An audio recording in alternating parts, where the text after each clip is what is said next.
Hello, welcome back to the Mr. Arsenal podcast for another match day Watchalong. What day are we on now? Thursday, Friday, Saturday, Sunday. Actually, match day, here in the UK, match day 5 of the World Cup. And the third game of the day, if you're in the US, third game of the day in the UK, first in the US. It's Spain versus World Cup debutants Cape Verde. What could go wrong there for Cape Verde? After what we saw yesterday with Germany against the debutants as well from another side of that side of the world there. This could get really messy. But yeah. Obviously, the shocking but not really shocking news: Spain and their bias towards Spanish. Spanish goalkeeper plays in Spain. He must be number one, even if he plays for a mid-table team. Even if the keepers below him are superior to him, and one of them is winning the league in a superior league. So you've got that situation in terms of Uni Simon keeps his spot. For someone who's got an elite mentality of winning the Euros, or part of the squad that won the Euros in terms of being the starting goalkeeper, has a field of number one. That's dodgy, if you don't ask me. And as I say, he plays for a mid-table Spanish team and doesn't perform well. Whereas the goalkeepers below him play at a higher ranked club, one of them in Barcelona, by the way, take up my Arsenal bias there, and perform better. So hey ho. Marcos Llorente playing at right back today for Spain. Paul Cabazazi, America Laporte, and Real Madrid superstar Marc Cucurella at left back. Then we have Pedri, Rodri, Fabian Ruiz in the midfield, Ferran Torres, Ozabazel, I probably butchered his name there, and Gavi, however you want to pronounce it, but that's who's playing in the forward three.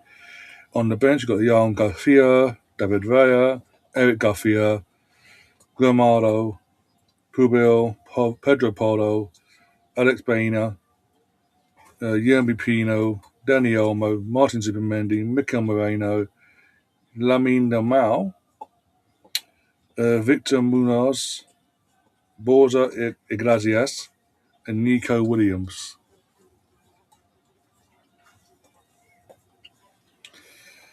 So, if you haven't already, also give us your thoughts. One sec. Hi, Gav, how you doing? No, don't even start that because I spoke on behalf of both goalkeepers, Yao Garcia and David, in terms of I rate them both above this Uni Simeon, personally. Remember Victor Valdez going for Barcelona back in the day when Barca's pomp, and Victor Valdez was the number one of Barcelona, but never got anywhere near being number one for Spain. Even when Iker Casillas retired, he wasn't even considered. But he played for Barcelona. Now, bear with me here. Yeah, Uni Simeon plays for a mid-table club, pretty much where Victor Valdez should have been playing. Really, he just lucked out. Let's be honest. If you ask me, this isn't in my opinion. I've never rated Valdez myself, so I'm saying this. Yeah. So yeah, Valdez should have been at a mid-table club. He's a mid-table goalkeeper. Brutally honest here, in my opinion.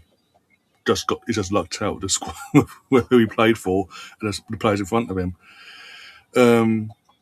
Simeon is that, but he actually plays on a mid-table club, and yet he's the number one for Spain. But he has a field of number one for club and country. That's dodgy in itself. And as I say, David Raya and João Garcia, who plays for Barcelona, for me, are superior goalkeepers.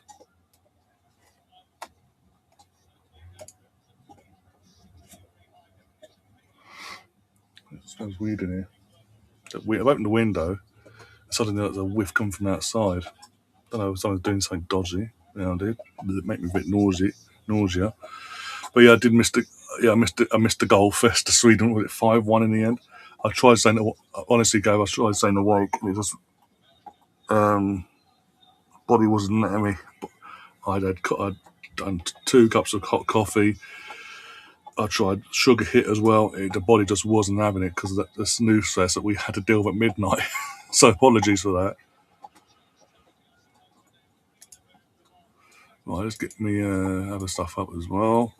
I put a link out in with the mini group chat on WhatsApp. So if anyone's available in there, they'll pop in and go from there. Basically, Gav, I will be doing. I will be doing the 8 o'clock game as well, Gav. But I won't be doing the Uruguay. I think as you was here last night, we were discussing it with us. Me and Catherine were discussing it, going through it, actually going. You know what? At this point in the competition, certain games are they worth staying up for? Either it says a lot when it was like 8:30. By the time we got out of here last night, it was like around 8:30, 8:45 at night for Catherine, and at from 8 o'clock onwards, she wanted to, it's like me struggling to stay awake because that game was that fucking dull. But yeah, I'm doing the Belgium Egypt game at 8 p.m. I'm not doing Saudi Arabia versus Uruguay at 11. That's got snooze fest written all over it. Iran, New Zealand is at 2 a.m. That's a no go. But I will be doing the France Senegal at 8 p.m. tomorrow. Iraq versus Norway, more so because of Odegaard and Haaland. At 11 p.m. tomorrow night. Then Wednesday at 2 a.m. Because of its world defending champions and it's Messi as well involved. Argentina versus Algeria. Austria versus Jordan. No, not doing that. Portugal versus Congo again because it's Portugal, Ronaldo and Bruno Fernandes and Bernardo Silva, like players we do know playing for Portugal. I'll be doing that. Obviously, doing the England game at 9 o'clock as well. And then on Thursday, I'm not going to be doing any of the late games in terms of Ghana. I say late, 12 a.m. Ghana, Panama. Emails in England's group. Not doing that. Let's get over to the scoreboard quickly because I've got to get up in a sec as well for you guys. Looks like Cape Verde are kicking off. Some empty seats. I'm seeing a lot of empty seats in the lower tier here, and we're off. Considering I know it's Spain should be walked this, but there we go. We'd expect a bit of a better turnout, but yeah. So yeah, Ghana, Panama. Sorry, that's in England's group. Not doing. That's got snooze restriction all over it. Uzbekistan, Colombia, not at 3 a.m. Is it worth staying up for that? No. But Czech Republic versus South Africa at 5 p.m. on Thursday, I'll do. Switzerland, Bosnia, I'll be doing. And Canada versus Qatar, because obviously Canada are the host nation, I'll be doing.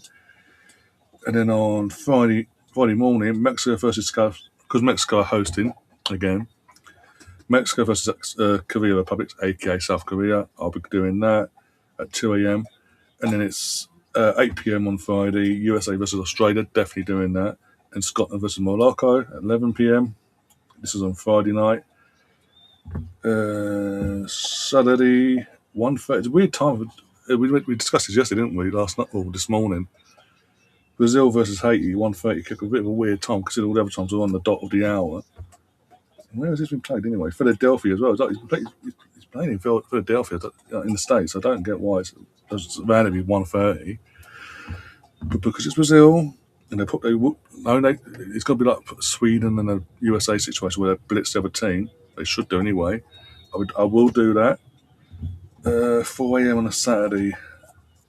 Turkey, Paraguay. I might do that 4 a.m. because it's Saturday and I'll be able to get my few hours in between. Mainly on Friday because of the time slots. Yeah, mainly on Friday I'll be able to get my hours in sleep wise. And then I might do the Turkey Paraguay game because that's 4 a.m. I'll be done by around 6, just 4 give or take. And then talking to 6 p.m. Netherlands Sweden, definitely doing that. And Germany versus Ivory Coast. If Germany don't win comfortably, I don't know what's going on. But yeah, so pretty much Saturday's games, from a UK point of view, there won't be an issue there covering them games, basically. And it's a weekend as well, so there'll be more people willing to come on and do their shift as well.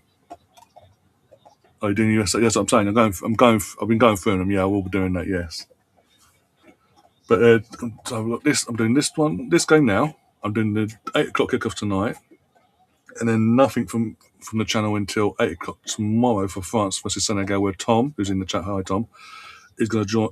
Will be joined with Laura and George for that one. And then there's 11 p.m. kickoff for Iraq versus Norway, and just because of players we know, again in the Norway squad of Haaland and Odegaard, and there's a couple of others. Got the going to wait for a second, but mainly them two. I'll be doing that game myself. And as I say, on Wednesday, Wednesday evening I'll do the Argentina game, then go to bed afterwards. Portugal versus Congo at 6 p.m. and then England versus Croatia at 9. Suppose they've not had a shot yet. 4 minutes in. By the way, I need the water.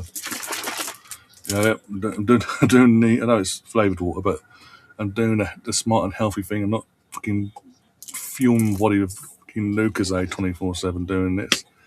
I'm doing the somewhat healthy thing. I know, as I say, because it's flavoured, so I think so. I'm saying somewhat flavoured with water instead.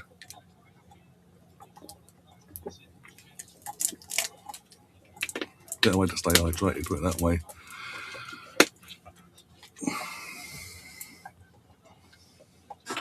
But yeah, I need to close that off so I can.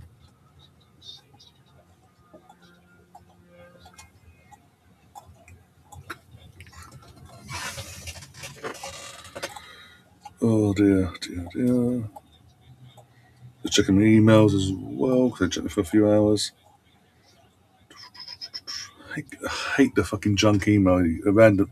It's junk email in the sense of just spam pricks, fucking spam to scammers, bloody trying to fucking catch you out and hack you, basically. That does my head in.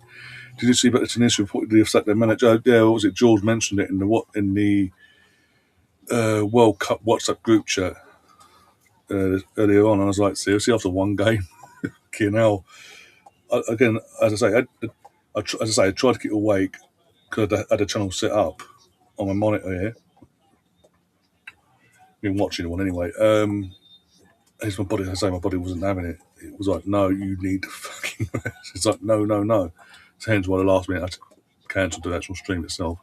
So apologies for that, Gav. I know you're waiting around ahead of time for that. But yeah, I had it on in the background and I literally woke up. What was it? I eventually just gave up the ghost and nodded and went off at about, I can't fucking think now, but 5 minutes before kickoff.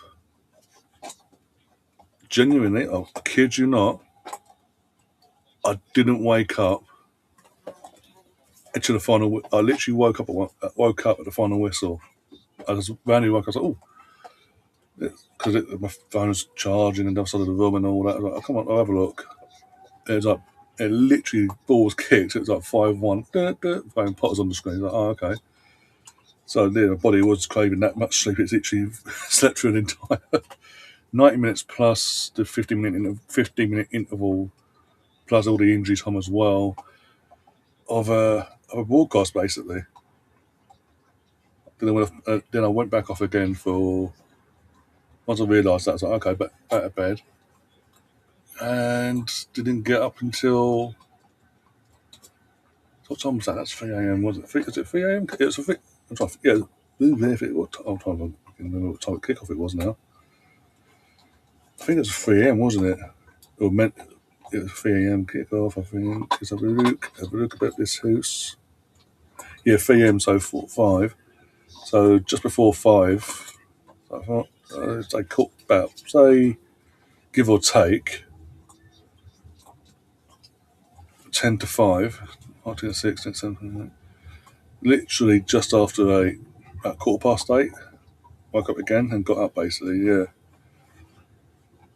I only saw the first two goals then until I fell asleep watching it. Fair enough. But yeah, Victor, my striker got on the score sheet as well. What's good to see? Isaac got on the score sheet. Actually, I haven't watched all the goals back. I've seen was it Isaac assisted. I'll double check that now saying that. But yeah, I think was it Victor? Not Victor. Isaac assisted Victor for the Victor's goal. I got 2 assists. Yeah, and Victor got an assist as well. There you go. Goal and assist. You can't complain about that. You would have thought. I know it's Tunisia, all due respect, but you would never have thought the way seen that scoreline and how Sweden performed clearly that they would have wanted a teams that struggled to get to this World Cup. But how are you doing, Tom? I'm at work or I'll join you. No, that's all right. It's all good. It's all good, Tom. It's all good.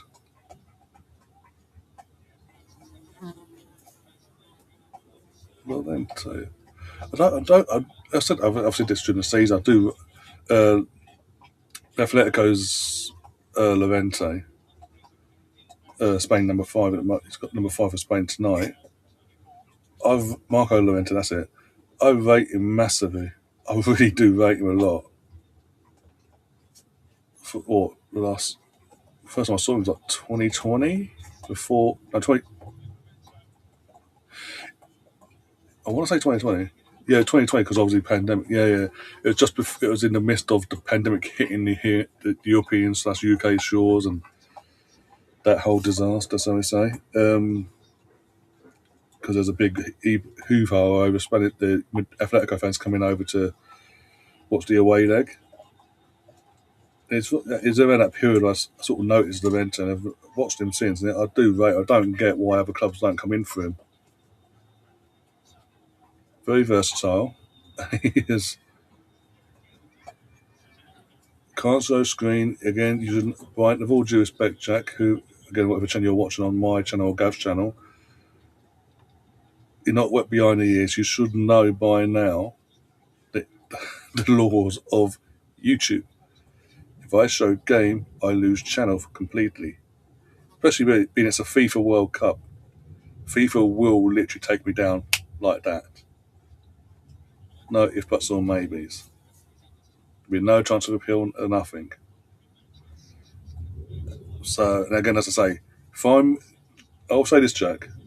Find me a YouTube channel doing a watch along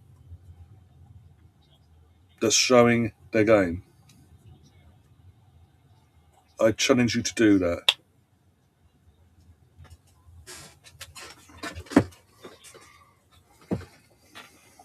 Hi, Gary, by the way.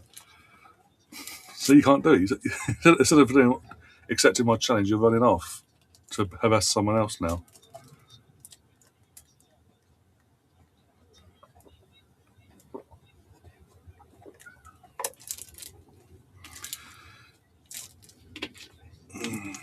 Yeah. Again, 11 minutes into this game, not had one shot yet. Had a chance there, but Cape Verde's number 4 clears it out for throwing.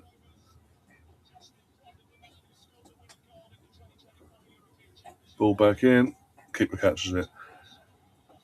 Just considering guys, the levels here, so that was a massive hit and hope cross, more than anything.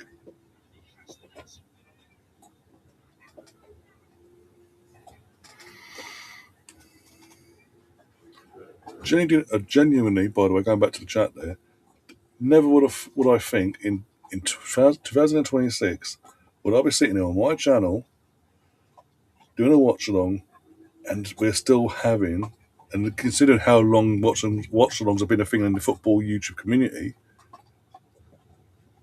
never thought I'd be sitting here now having to explain YouTube laws.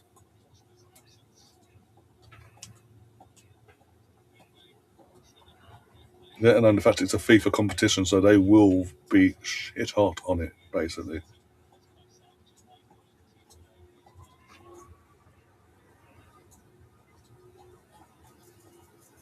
I'm sorry.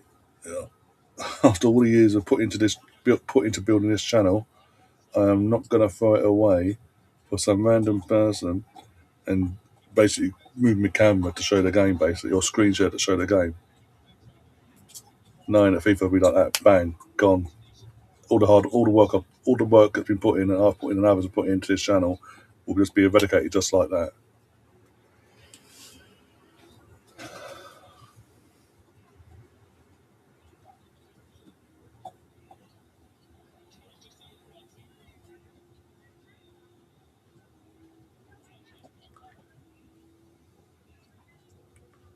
How Spain not scored yet?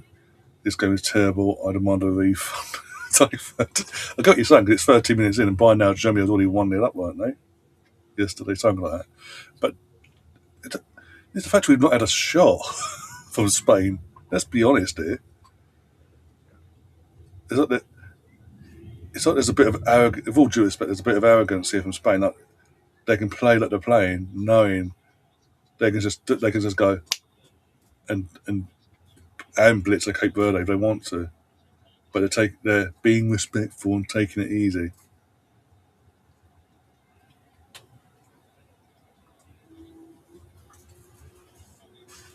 You finished your bone now? Who are you talking? Copyright rule. No one mentioned in my chat is in. That's what I'm saying. That's why I said to the person in question. I'll get both all the comments from both channels on my screen, but it doesn't say who from what channel they're coming from. So I was just saying, literally, there's a random account. Jack's. It's Jack. As I say, Jack. I'm not going to do all this, just in case he's one of them troll accounts. Was asking me to show the game. I was like, it was WSP. I'm assuming it meant will show the game, show screen, as in the game. I'm like, no, YouTube laws, FIFA will kill me, literally. Oh dear. Yesterday set the bar high for this moment so far. It was great. I mean, Germany did what Germany's only one so far that's done what you'd expect them to do against a lower ranked and in a World Cup debutant basically so far in this tournament. All the others have been So that side of things, yeah, and Netherlands, Japan rose to the occasion as well in terms of performance from both sides and in the result as well. We had we had the highs of back-to-back games in terms of quality and performance from teams you expect it from, and then Ecuador versus bloody Ivory Coast was the biggest snooze fest I've come across so far in this tournament. That's saying a lot.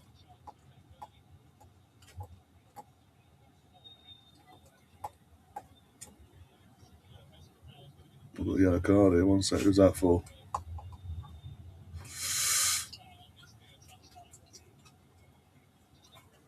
If you could tell us who it's for, that'd be fantastic. Kai and Glock. Yeah, Kai got player of the match as well for Germany. Jokeres, as I said before he came in, Jokeres got a goal and assist and a goal. Not doing too bad for a so-called flop. Yeah, that's definitely a yellow card. Number 13, Lopez something for Cape Verde. Eat you.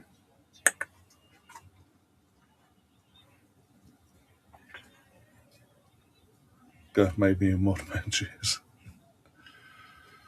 Oh dear. Valente, I say ball across, attempted ball across, gets blocked and cleared.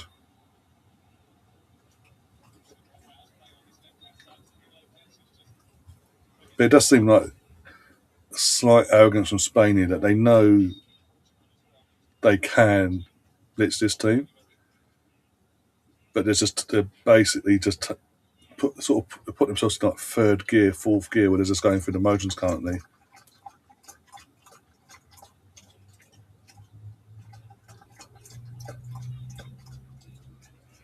Conceding 5 goals to Yokkers. Wait, leave Yokkers alone.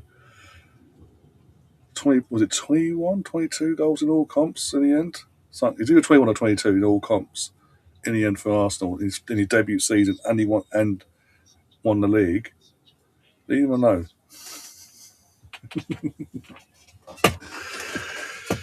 Oh dear. I'd be more concerned conceding 5 goals from a Graham Potter team. Cape Verde are my boys. Have you got Cape Verde one of your sweepstakes on? Or are you just backing them because they're underdogs in general? Yes. My sweepstake, like the main sweepstake, was in terms of like that G organised, was like myself, Liam, and everyone else involved in the channel and outside as well that support the channel. Over on X, I got Belgium and Spain. I lucked out there. I was expecting like Jordan and Iran, I'll be honest. For example, I got Belgium and Spain in that one. I mean, there's one other WhatsApp group chat that I'm in. One of the people in there organised it, and I got Egypt in that one. So that'd be interesting. See how far Egypt get. Let alone how they do it tonight against my stronger team out of the two. I feel for Georgia. Got Scotland twice, the poor bastards. And yet Austin got Spain. Oh, no. Pedri, no. Almost sweet. You want Cape Verde to do a Leicester? Win the whole damn thing.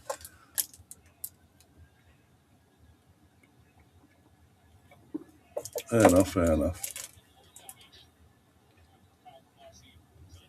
Again, with all due respect, we've not had a shot on target from Spain nearly 20 minutes into this game. They are, again, even there is certain players, like Yamal has been rested because obviously this is a weaker of the teams in their group.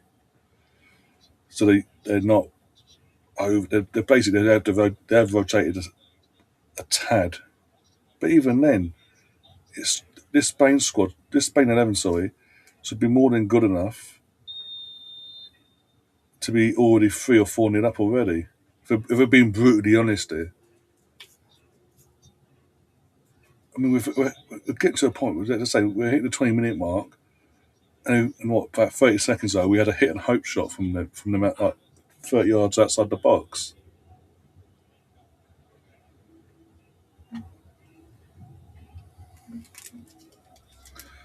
I will say this in terms of the Scotland aside for a second here. In terms of the World Cup debutants, they're making their first ever appearance at a World Cup. I would like to see at least one of them nations get through to the knockout round at the very in either way being second or one of the best third place teams, just for a bit of difference because we'll say this, was it yesterday or the other day, that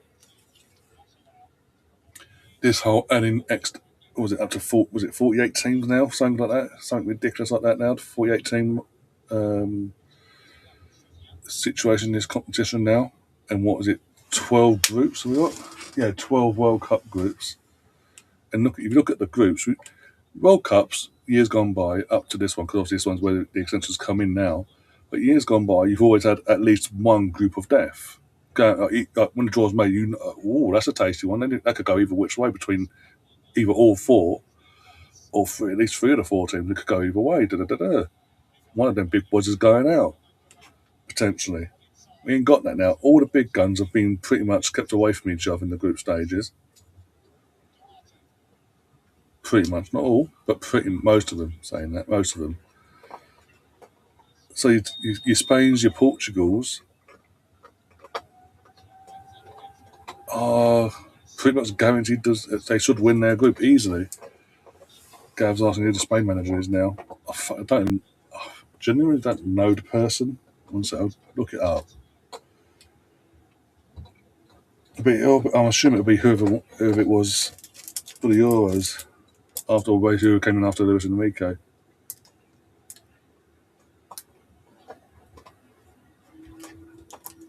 Oh dear. Oh, yeah, I've never had this reaction before to this strawberry flavoured water before. A few zips and I'm like, weird feelings around my chest and all that. Pains on this side. What a Spain manager, that was it.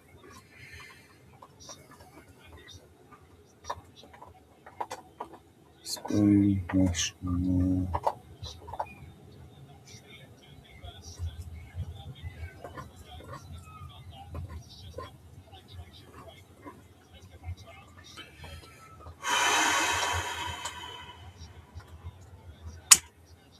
Louis de la Fonte. I probably butchered that, but still. Wikipedia, let's have a look at his career. Oh my chest, seriously, what is going on? Okay, we've got a hydration break and we're getting our first, not an advert, but they've cut back to the studio at ITV and we've now got Emma Hayes giving a fucking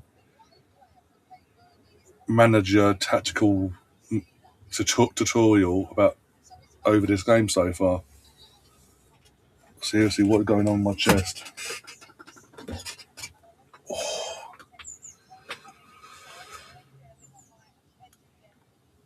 Oh, maybe it's a sign of maybe strawberry water's not for me anymore. Got Volvic anyway, maybe another brand. I have to go down that route. I'm getting really concerned.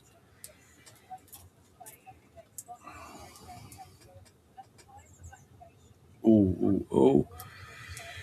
So yeah, his career has been managerial wise. He started coaching in '97 at Portugalete, wherever that is, till 2000, and in 2000, 2001 he did the season at Ovia. 2001 to 2005 he was the youth head coach of Sevilla, and then for a season in 2005 2006 he did a year stint as the youth manager at Atletico Bilbao. He then got promotion the following season to the senior role at Atletico Bilbao, and then 2 years later comes back for 2009 till 2011, back to Bilbao again. Does a few months at Alvarez, going by this. Then 2013, 2018, Spain under 19s. 2018 to 2022, the under 21s. 2021, he was the under 23 Spain coach, and since 2022, Luis Enrique. After Luis Enrique left after the last World Cup, he's been in charge since.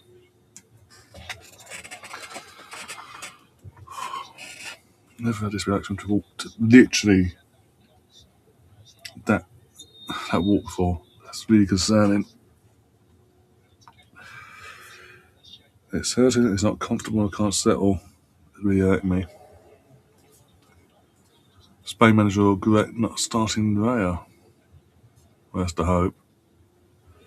But it's just a thing. I said it before, BX. Like the fact that he's gone for a goalkeeper. Yeah, part of he's been a starter for the last couple of World Cups, even under Enrique. But Raya, when this all got going, Joel Garcia was a youth goalkeeper. When Simeon became the number one for Spain under even Luis Enrique. David Raya was at Brentford, so he wasn't in a fault. To be honest, let's be honest there. But I'm saying both them goalkeepers I'd rate higher than this fucking guy. And the fact he's got a field of number one, wearing the number one on his back, for club and country, that's worrying. Plus, he plays, with all due respect, a mid-table club in Spain that doesn't do well, where he gets exposed on a weekly. Well, you've got two goalkeepers behind him playing for two of the top clubs in Europe currently.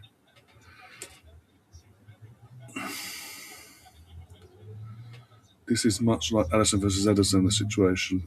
But Brazil, yeah, that's a headache. That's a welcome headache for them though, because they're both. What's worse with that one is they're both goalkeepers are of the same age. So basically, they've got, as it stands, Brazil have got these two great goalkeepers, and as you say, in Allison and Edison, but they're both pretty much going to retire at the same time, basically. Whereas with Spain, you've already got this Simeon lad, and I know David's in his 30s now. We don't know how long don't know how long he'll be going on for.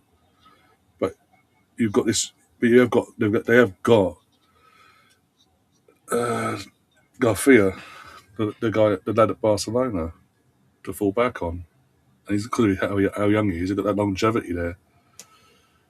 It's just going to be a shame that fucking David Raya, in his pomp, by the looks, in his pomp moment, isn't being given up the opportunity for his country. Really,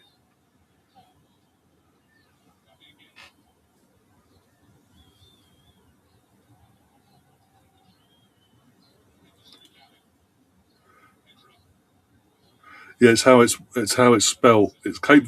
We pronounce we pronounce it Cape Verde, but how it's spelled from their point of view is Cabo Verde.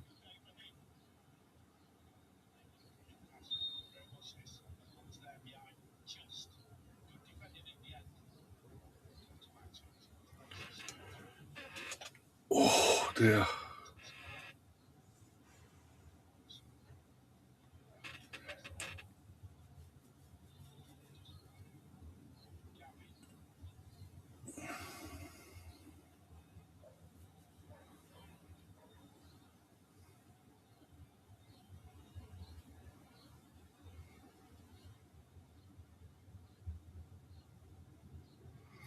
Ray is in his prime. Yeah, that's what I'm saying. He's in his pomp.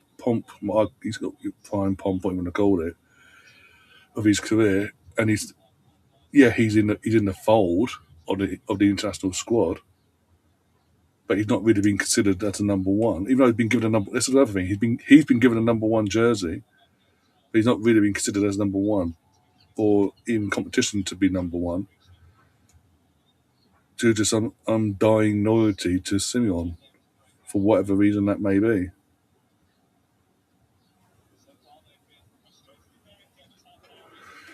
I genuinely didn't think we were sitting here for half hour in a half hour into a game and it still be 0-0, let alone, and maybe I've missed something here, but not a shot on target from Spain. Cape Verde sort of expect them not to be really coming out of themselves to sort of, they're there to sort of cut, at least try and contain and frustrate.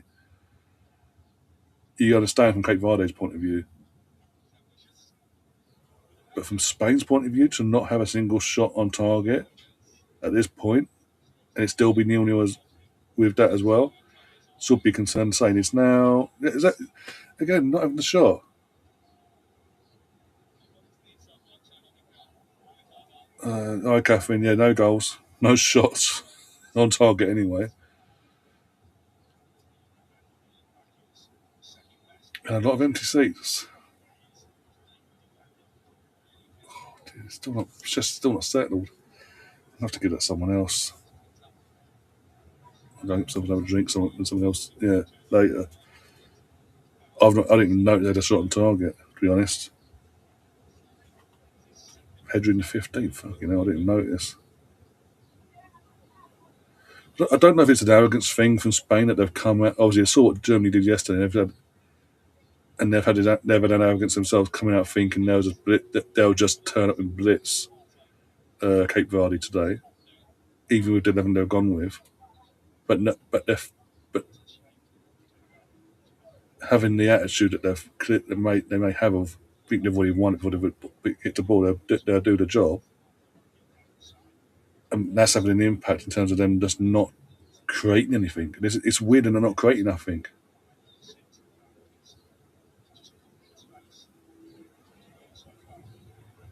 You know what this reminds me of in terms of what Spain are doing in this game? Back back in the good old days, and in that stages of Arsene Wenger's time, Unai Emery's period as well. When you'd have these sort of games where Arsenal being a superior team against a far lesser team in a particular game, and we'll just go out there, have the mentality of we've won the game before we even kicked the ball, and the opposition gives us all the ball, goes, you can have the ball, break us down if you want, try and break us down, and we just have the ball, and it would literally passing left to right, right to left, making our way forward that way. But we're obviously getting to the penalty box, not doing nothing with it. It is exactly that. I've seen this before.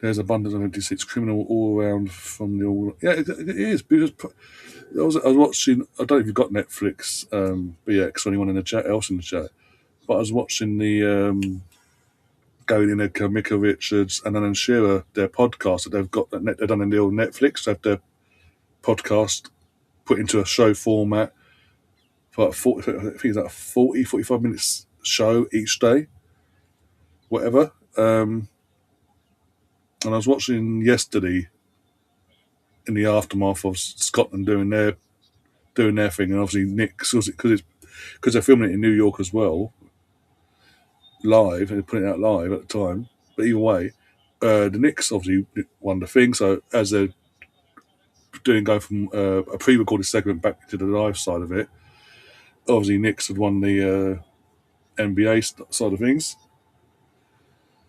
But but yeah, that was it. One segment they went into. Was it? Wasn't it? It was them and actually ITV as well. But yeah, basically, so this they have, and also ITV did of his name, the guy that used to be the guy that used to do Man vs Food. I can't remember his fucking name. Genuinely can't remember his name. But he's a acclaimed Tottenham fan and all that. But used to do Man vs Food. Either which way, even for he's worked for ITV in this World Cup. So yeah, so ITV and the Netflix thing I was just telling you about both had reporters go into Times Square when the Brazil fans in there getting ready for their game, and it was like, oh, have you got? Are you going to the game? I'm on the way to the game myself. Are you going to the game? No, can't. No, sadly not. Da, da, da, da. How much? And both times got asked. Oh, how much would it cost you? And, both times it was like over 1,000 to $2,000 basically for a single ticket, and both people were like, much as it's a once in a lifetime opportunity, can't justify it.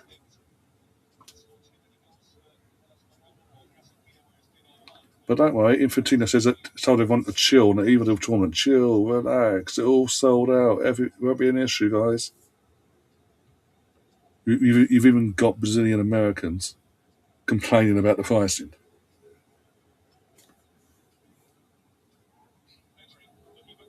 Good, and it's cleared.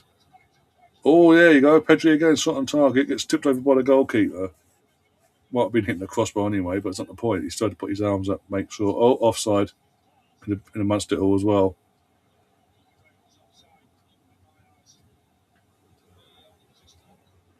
Yeah, I did see that a few hours ago. What time is it now? Yeah, about lunchtime I saw that. Yeah, it's amazing how the Man United fans that mocked Arsenal, Tottenham, Man City for doing it all in our time, in our times when we done it, mocked us, and now and now like either, oh no, why now, why now, we're in a mess, why are we doing this, why are we doing this, or they're going, oh, this is gonna be brilliant. We're the mighty Man United. We're gonna show the others how it's done, and it won't be for nothing. It'll be for something, and all that crap because of the title and all that. But again, Man United need the money clearly because of the agreed price they're doing all this for. We all know they need the money, and that's the main reason why they're doing it. It's a big risk though. Again, because it's going to be stuck. assuming everything goes okay at the start of the season anyway, and your coach doesn't get sacked in the first month or two. Um, they're starting filming in pre-season, and obviously into the season, and then obviously because they're back in Champions League, you've got start of the league, Champions League. I mean, what if things are a bit up in the air in terms of Man United? Like, Carrick does get exposed now with the Champions, domestic stuff, the domestic and Champions League schedule combined, and he gets exposed really quickly. But still, they're still in the job by Christmas. But it's hanging on by a thread. Something happens. He either walks or gets sacked. Then and whoever comes in to replace him else after the season. Because at that point they can't then do what they did with the Tottenham documentary and chop off the first month and a half of footage, come the editing and all that. Otherwise, what's the fucking point?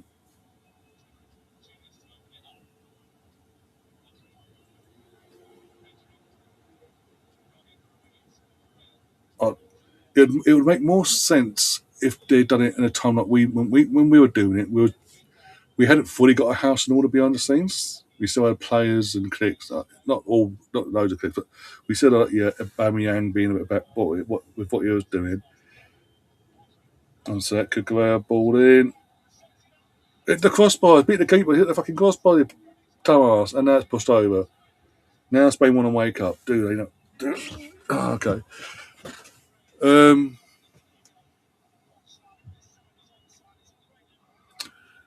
yeah, it would have made more sense to have the house in order first, or somewhat in order, like when we did it, because this could be a disaster for them PR wise. But from the outside looking in, from a neutral point of view, it doesn't look like they've got the house in order anywhere near. And now you're inviting Amazon 24/7 for the next 9.5, 10 months into your house basically asking, and you just know it's gonna be it could be an mitigating disaster for United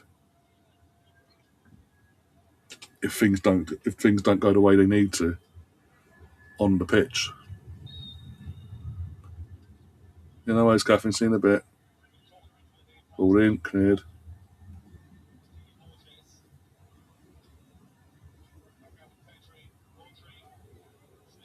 Don't give them space. If you give them space, you're in trouble, and that's high and wide into Rosed. What's the eyes for, BX?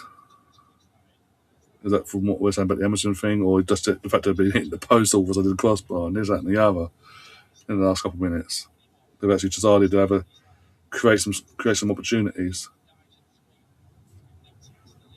Again, fair play to the keeper and the rebound after he hit the crossbar coming back towards him. No, he threw himself back up and pushed it over.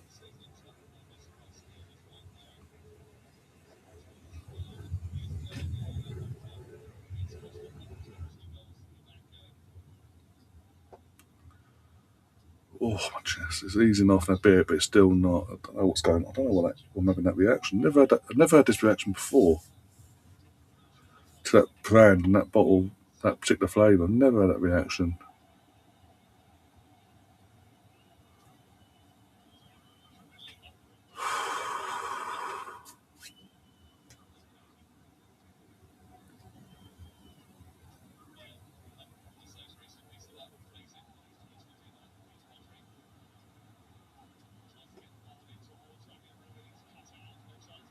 Oh, we're going to have a Cape Verde counter attack out of nowhere here. Oh, what are you going to do with it, Cape Verde? Oh, there's a bit of space. Go on.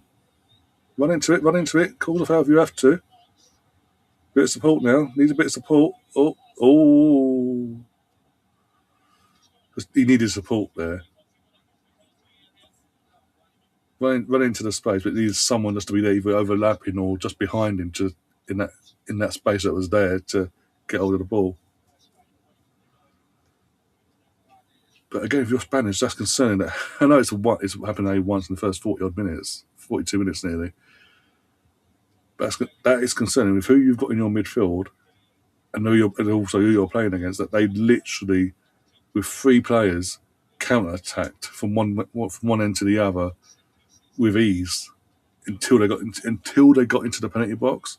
It was easy at that point, and the only reason it didn't, and the only reason it wasn't easy in the penalty box was because sort of nerves. They got a bit nervous. And went, oh, there's no help. What have I done? What have I done? And it was easy then for Spain to defend that part of it. But a more experienced team, a more established team, with all due respect to Cape Verde here, would have managed that better and caused more problems with Spain defence in the final moment there.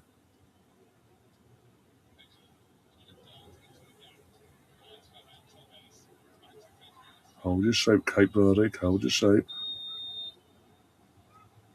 Flags up.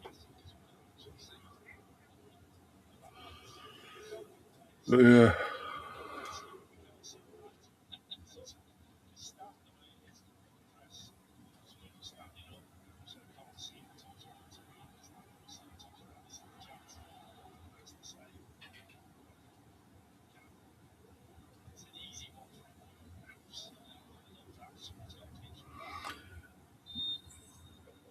As we get closer to half time, we've obviously got a few. We probably have like 3 or 4 minutes injury time because of the hydration break. What are the odds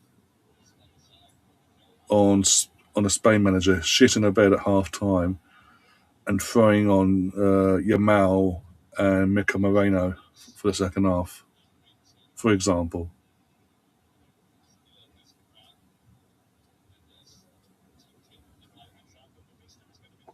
And by shitting a bed, taking the wrong players off and causing more chaos.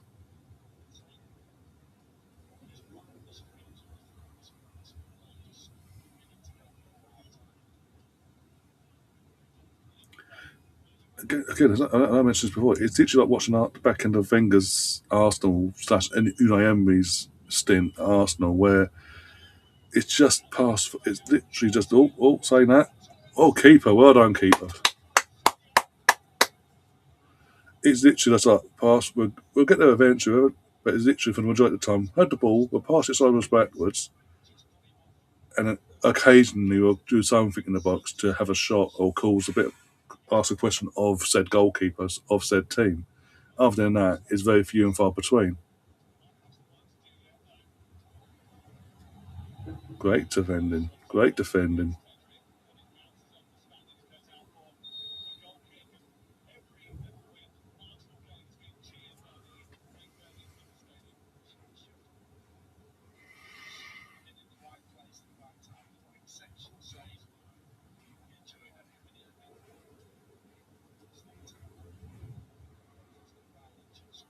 It's like even that shot from Ferran Torres is way too casual. Like again, there's like of 4 minutes injury time, by the way. But there was a belief of him just hit as long as he hit as long as his shot was on target, it would go in basically, no matter how tame or how near the goalkeeper it would be.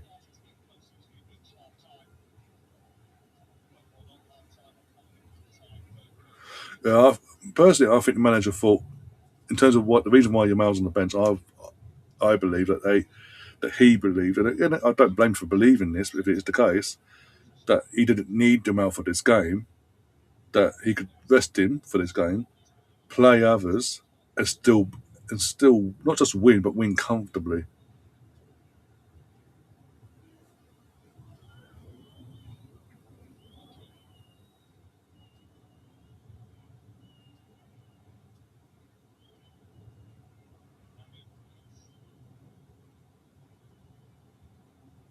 But the reason why I said about Ferran Torres and Mika Moreno in terms of managers shooting the bed and going, oh fuck, what the Mikel, Yamal, please come on, I need you to get on and save the game, save our blushes, please.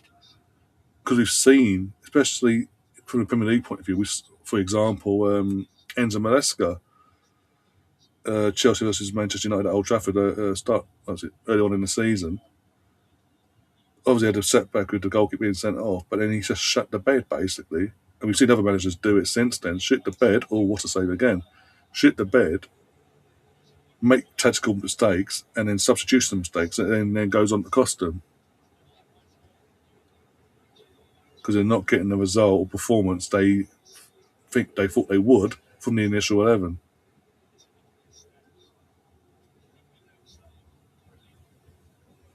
He's a good player. Yeah, he's not, I don't, I don't rate him as a great, but he's a good player on his day.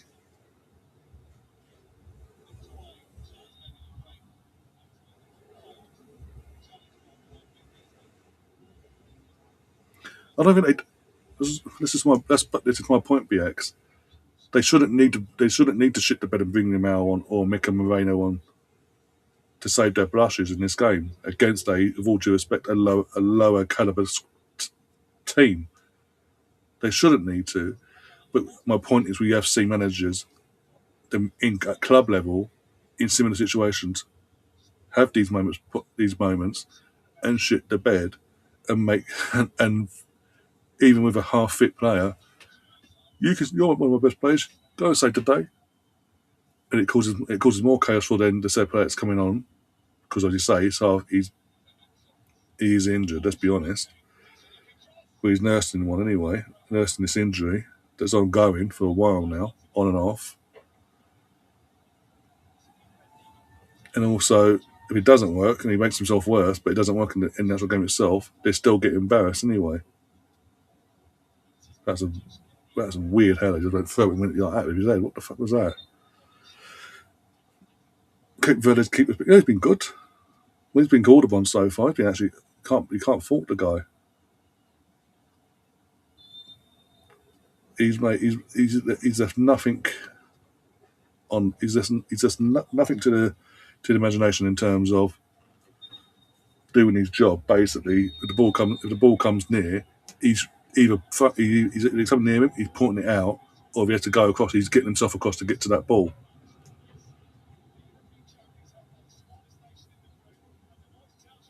Carlo bringing Neymar over an inform. But that's more reputation than yeah.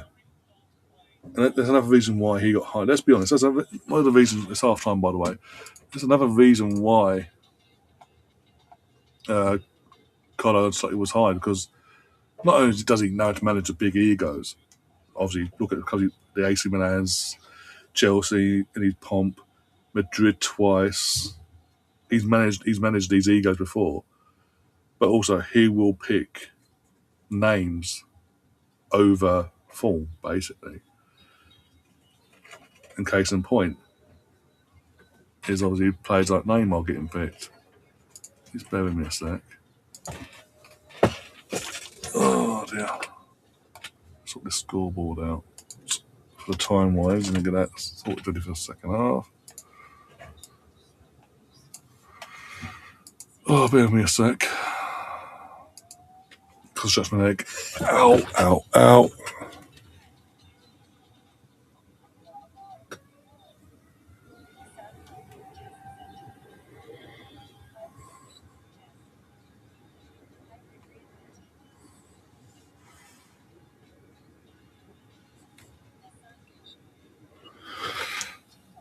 Oh, my leg.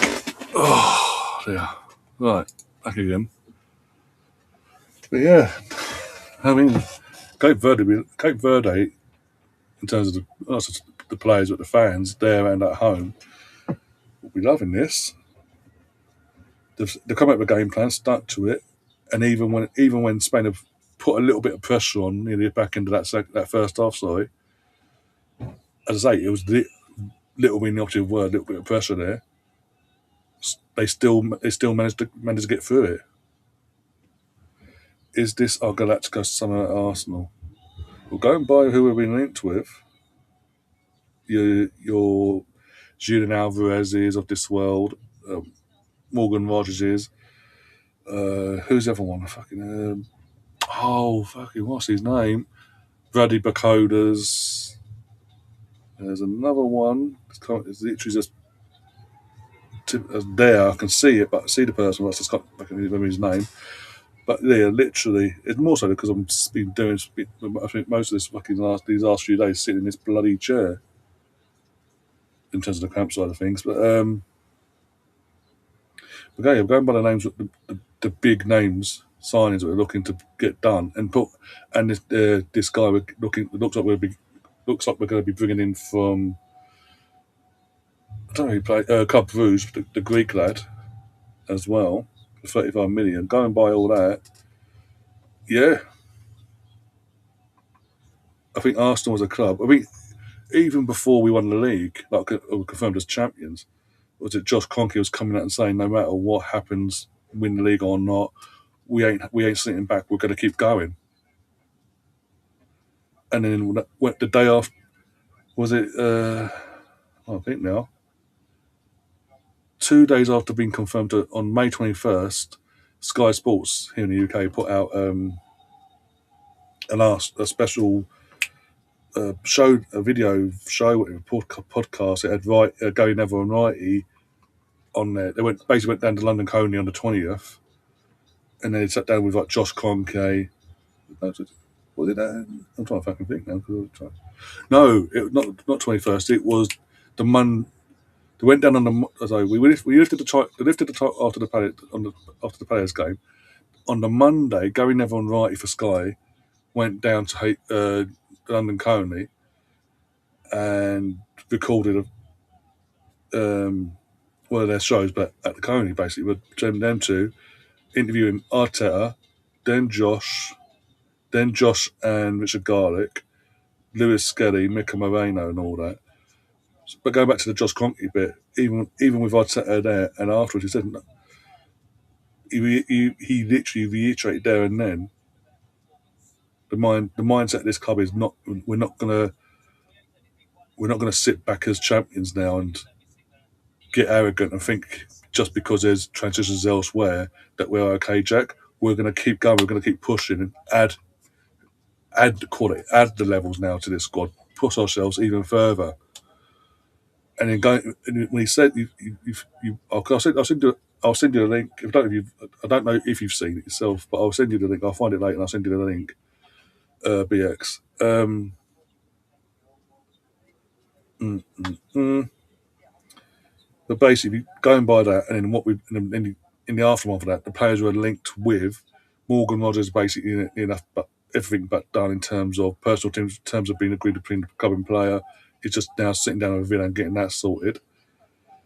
Brody Bacola could be a situation as well, a potential situation there. The guy said the Greek lad that we're getting from Club Brugge, and going by how much we're looking to spend on this lad, was it 35 mil? He's more likely to be coming in as initially squad player, but fighting out for that fighting it out with whoever else for that starting 11 spot. But my point is, the club itself and the ownership are now doing what we should have done 22 years ago. We won the league in the Invincible season. Part of the reason back even back then, with putting aside the Chelsea money that was there, Roman coming in, putting that aside for a second, we won the league that season, 2004, and straight away we was losing Martin Keown. His contract was up, and we weren't going to give him a new one. He was off to Leicester in the Championship. Leicester, yeah, Leicester. Ray Parler's contract was up. We wasn't offering him a new contract. So he lost Keown, Parler, Kanu, Viltor, and there's someone else who we lost because their contract was up. So 4 to 5 players there. I think that's it. Yeah, Kanu, Viltor, Ray Parler, Martin Keown. I think. So that's a big that's a big core of a squad of experience there. You lose like that anyway, just on the free. I'm trying to think who else we fucking. Either way, we lost a big bulk of that squad just like that in that summer, either for free or they just moved on anyway. And look who we brought in that summer: Manuel Almunia as a number 2 to Jens. Because they weren't willing to give Graham Stack the opportunity to be number 2. So Manuel Almunia, Flamini, Robin van Persie, young Robin van Persie, literally a kid. I'm trying to fucking think now. I think that was it. I think that was literally it. It might be someone else. Van Persie, Flamini, Almunia. I think that was it. That was literally that was defending champions Arsenal. Top of the again. I know Chelsea had the money. They didn't. It wasn't FFP, but that ain't what that ain't. But especially when you're losing the players I mentioned before and more from that season, we just on the league, and your business was literally young kid Van Persie, never even heard of Phenomeny, and I never even heard of Manuel Almunia. That's not. And then you wonder why we failed to defend our title and why Chelsea had did what they did and took over as a dominant side alongside Man United for the foreseeable. Whereas this time, it seems like we're not just looking to bring new players in; it's upgrading what we've got, and it's moving players on, but also upgrading them. So yeah, I think it is. And you add all that to the equation. Assuming we do what we do there, we do it properly this summer. You've then got the transition of Man City with a new manager, whenever that gets announced, with Enzo. You've got new manager at Liverpool, transition period, no, a transitional season there. Transitional season for Chelsea, all because they've got new managers, and really still a transitional season for Man United. And they've and you add into equation, they've got cameras there 24/7 now, and yeah, that's the four. That's really so. That's four of your main competitors in transitional period in the transitional season. Villa, I mean, Villa it depends on how they, in terms of what business they do now in their window themselves. They're going to lose Morgan. How they replace him, what they do to fill their squad out, and how they adapt their league to European. If they do what they did last time, do well, ish, or do a Newcastle and just completely lose their domestic side of things. Um, so you expect Villa to be competing up there in terms of for the European spots, but not for the title. But they're the only ones around you that have got a bit of stability. All the others, they're not into that stable period. Tottenham's Tottenham. There's not even acknowledged them as a challenge. Their main concern is not being a relegation fodder, and considering they're linked to considering they've been in relegation scraps for the last couple this season just gone. They would have been in the previous season if it weren't for how poor the teams went down were. Their main issue and concern should be to push up and be around mid-table come May. But the fact that they're looking at Liam Delap says different.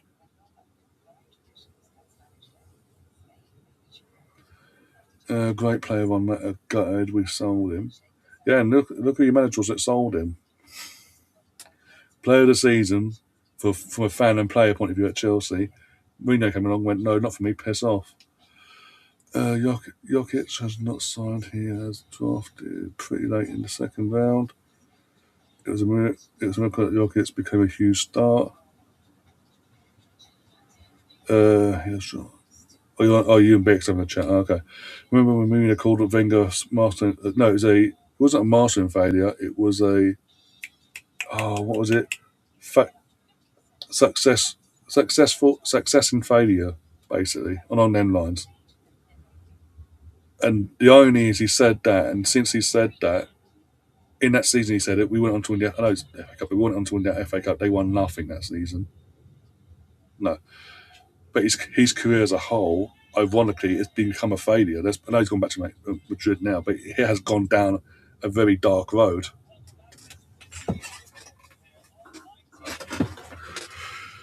He's on a massive con. Oh, and then obviously Tom's coming down. Let's talk about Leeds. Oh dear. Good news, by the way. My chest is starting to calm down now. Don't know what that was and why that happened, but hey. That's specialist in failure. That was it. And the irony is, he's gone. Mourinho's career isn't exactly successful these days, or since then.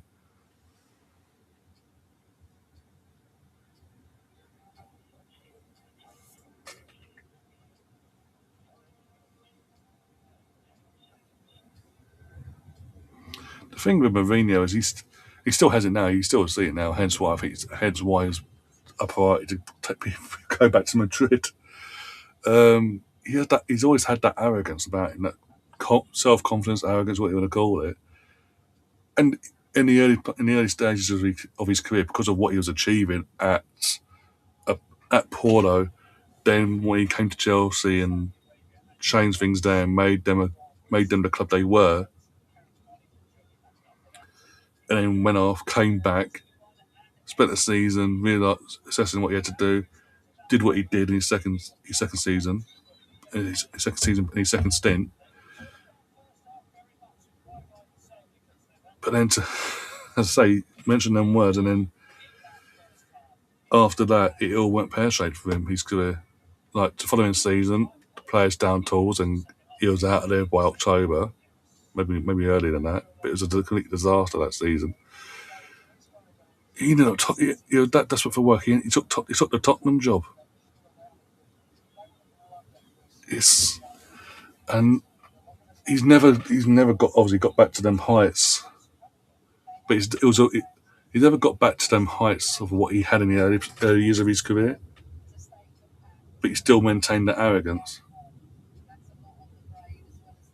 You can call that being the character of what he is and all that. It's cool, but you can't in the early years of your career call out one of the top managers of their time when they're going through that bad patch that Wenger was, and then when you're going through it, pretend nothing's happening basically. By the way, breaking news: Crystal Palace appoint Pierre Sarge, probably butchered the name this age, as their new manager. Teams are coming out, by the way, for the second half. So get back over here, get ready to put the clock going. Can't see no subs from Spain or Cape Verde.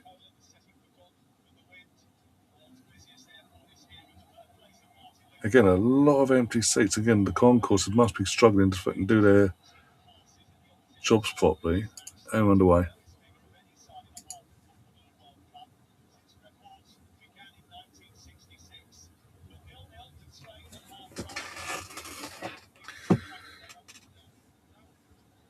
Oh, dear. Again, no, Mourinho, like you have the arrogance of, well, I did, and then I completed an unbeaten season at Benfica. But did you win anything? Did you win the league being unbeaten in Portugal? No. And the fact that the Madrid has come calling, his ego's going to be going even higher again. It's going to be ridiculous. I can't honestly. I'll be surprised if he survives the season.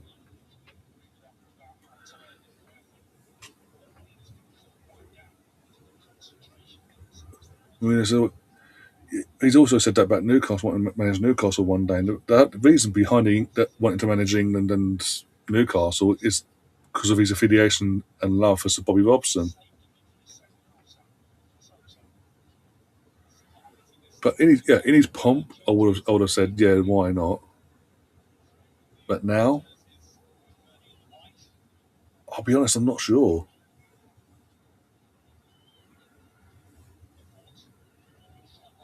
You think that people complain about the football under Tommy Tuchel for fuck's sake from time to time, and I'm one of them in certain games. Don't get me wrong, but my God, it'll be mind-numbingly dull under fucking Mourinho, and he would just pick his fucking favourites basically, no matter what. They could be having a disaster season. He'll just as long as they're available, pick them to pick them,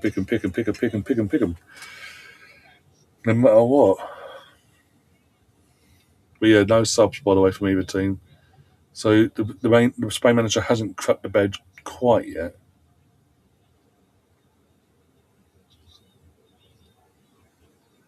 He's probably done the thing of this ain't good enough. You've got 10 minutes, you lot, or else, and go from there basically.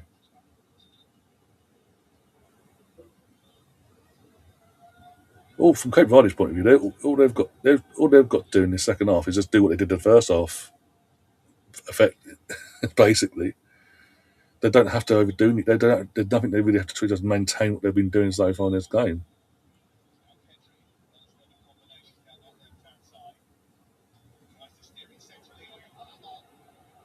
RBR, his headers are absolutely abysmal. That's twice. That's twice now. A ball's been crossed into him. He goes to header it. He can and he completely mishits the header. He just goes up like a salmon and throws his head all over the place, hoping he makes contact. And Fabian Ruiz had a shot afterwards. How close is that? It was just over the bar, but still, there's more. There's more. There's more. He needed to drop 3 or 4 yards, and even then, it might have hit the post. Still,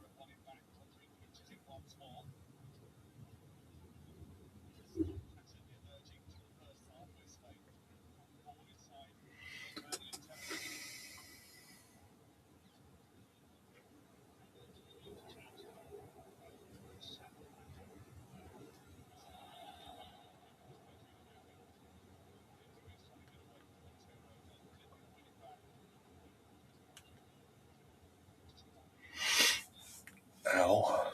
What time is it now? What time is it? What time is it?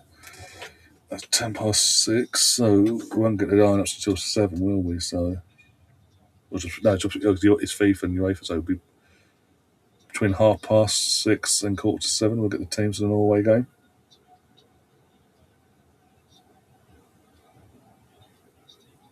Do, do, do, do, do, do, do, do.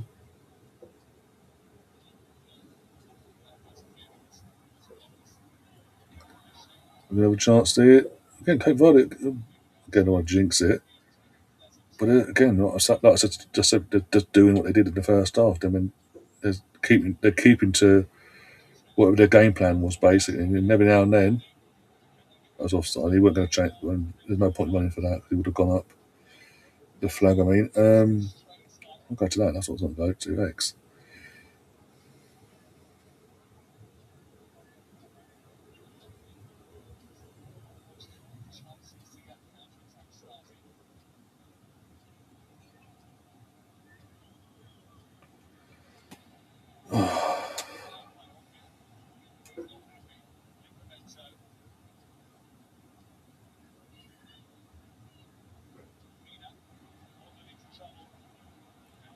Oh, Spain having a shot, and it's over. Oh, might like this be X and then all goonies in the chat. I was just going in the last 4 hours ago. At now Arsenal, at now underscore Arsenal on X. Adidas are set to re-release a remake of Arsenal's iconic 1990 to 92 home shirt. The collection expected to launch in early 27, so that'll be okay. It's a bit late considering that usually they do these retro kit releases. They usually do it around Christmas for obvious reasons.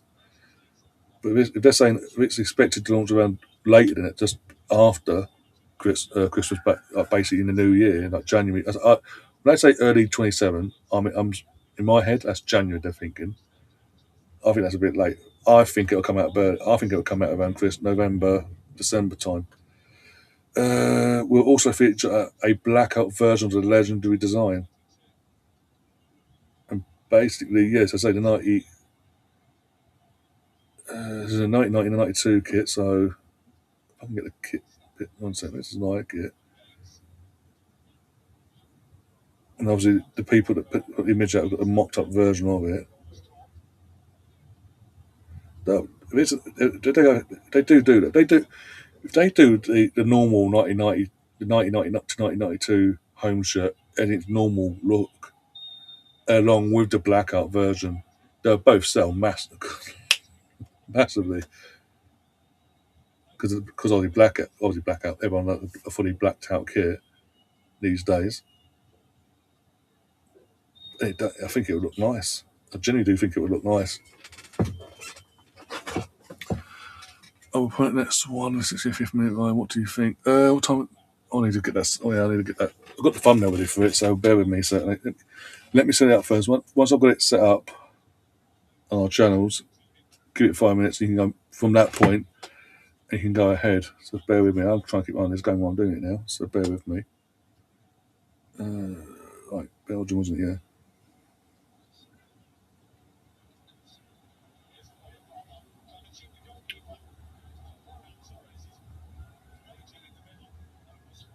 Keep almost got caught out, but still, even though he almost got caught out to the goalie, the shot was way off target. Still, they're trying to trying to dink the keeper. You've done the dink bit, but you've dinked it 5 yards wide of the post. Yeah, and just over the crossbar, basically.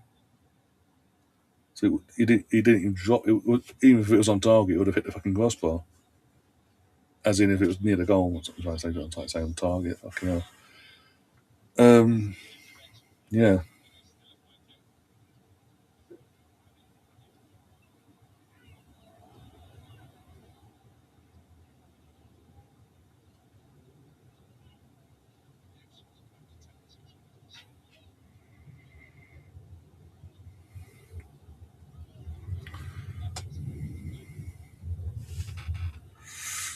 Ow.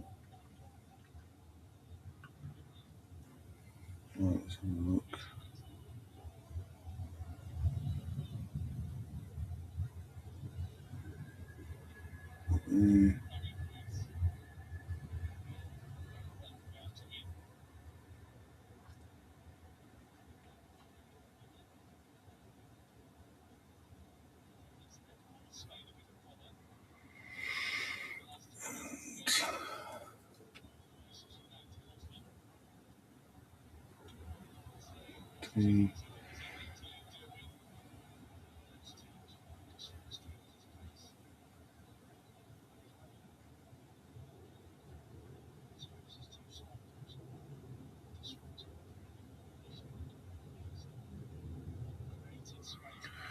Right, after doing that, get started.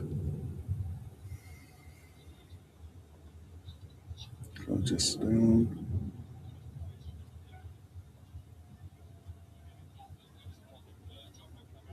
mean, going back to about black kits before, the, the black away kit we had a few years back. Was it 23, 24? Or 23, 22, 23, wasn't it? I think it was the 22, 23 season. Correct if I'm wrong, in terms of the year. The one again, that's a massive high seller. The one trick they missed out of it was because obviously it was black, and the room was it was meant to be an all black, a blackout one. And at the last second, they U-turned and put the bronzy gold uh, effect on in terms of the badge, the Arsenal badge, the Adidas logo, and the sponsorship at the last second.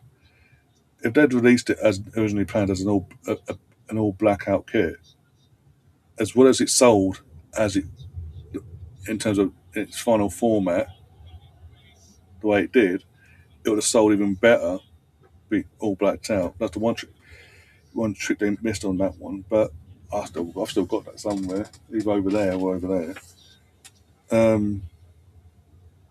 So yeah, that's the case. That's yeah, at least 27. That's ridiculous. Normally when they do when they do the retro kits, they did that's an Arsenal's collab every year. It's normally around late November, early December for the Christmas sales, basically get the Christmas money in.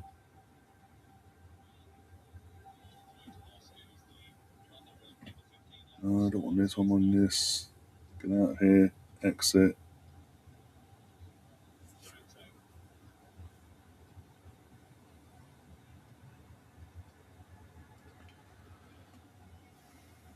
Oh, you've seen it, BX, have you?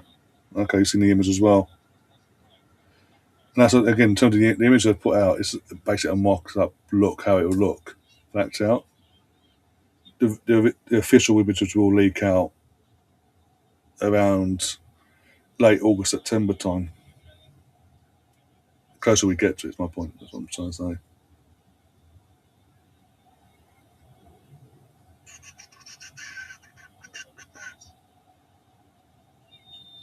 Is your time going slower now? Time goes by so slowly. I mean, it's to a point where fucking Amit Lepore, the defender, is having pot shots from 25 yards out, and his pot shots are going into those head.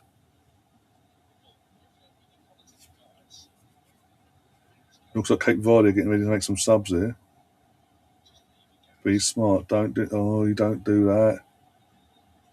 You're not got the players back to defend. Oh, bloody hell! Don't. Okay, you go by a corner. I thought you were fucking flip up and go. Thank you very much.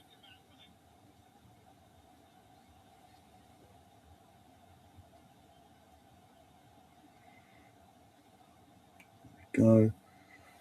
Place that up. What time? Not now. I'm trying to think. 8 o'clock kickoff, isn't it? It's 19:45. Just go and get me description stuff.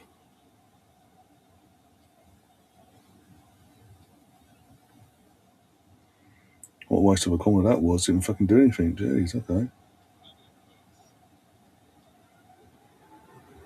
So yeah, let's go back over there. Throw that in. Down, down. I wouldn't mind in his since I've in the last few months I've been putting up proper YouTube descriptions into all my watchalongs. Even in this World Cup, there's a disclaimer in there that says to basically going back to earlier is fucking show us the game bullshit.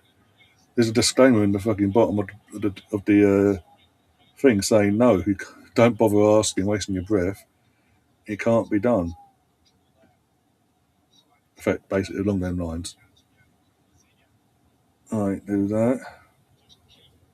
And there's that one. Yeah, okay. I'll let you know when it's up on my end. Yeah, and that was Hummel made that as well. We've had, I'm actually giving Hummel praise because over the years, Hummel as a kit manufacturer for the last 30 odd years, it's always been the same template and the designs have been very lacking. That again, the template itself probably it was the same, but they did something creative in terms of doing an all blackout kit. And from Hummel point of view, it banged. We've got some subs here coming from Cape Verde.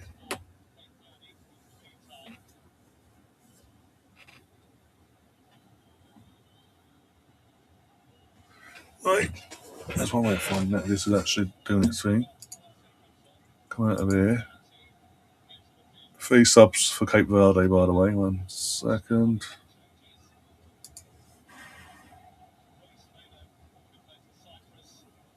Yep, well, Gavia, you're up and ready to go. Go. You can promote away all to your heart's content in about 5 minutes' time. You said 65th, it's now 60th. Oh, just. So I'm going to come out of there, go like that. Because I can burn my battery basically.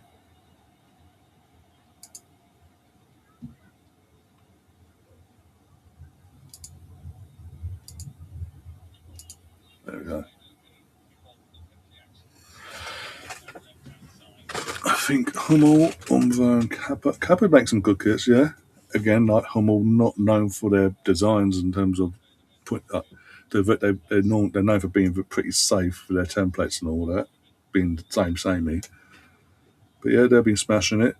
Umvo, as a whole, yeah, actually, in the last 2 years, 3 years at a push, Umvo's got better after a bit of a lull. Nike have got ironically since Arsenal walked away, not say walked away, that they ended their 20-year partnership, kit manufacturing wise, with Nike. Nike have just have slowly declined. and I'll grow again because of the 2 decades of having Nike as a kit manufacturer. Or I in the Arsenal kits they did for us, I loved the Nike kits they did. There was a period even from outside of an Arsenal point of view when they in the early noughties the international kits banged for Nike, absolutely banged. But now it's crap. They've gone backwards. They're really really. I don't like any of the Nike, no matter who they do in terms of what kits, be it international or club. I just don't like any of them.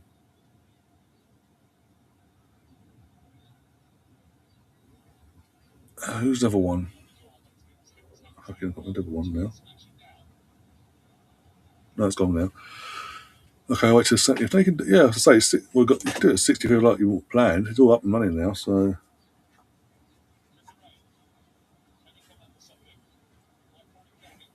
uh, Kong in the chat says Spain has no chance of winning the World Cup. Well, we never have a chance. It's just tonight.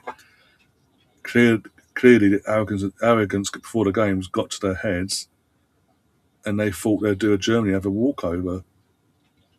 But they've from throughout the game lacked creativity because the players have got on the bit, lacked creativity,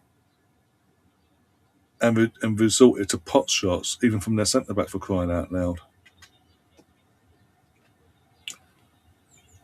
I'd love to see yeah, back in there. Umbro, what was that? That was the 80s. Prior to Adidas coming on, that was the 80s period.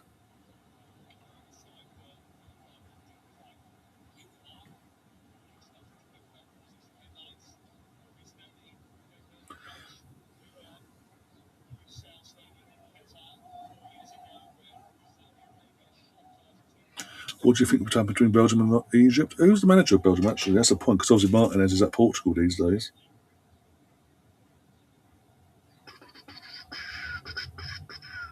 Go back that way.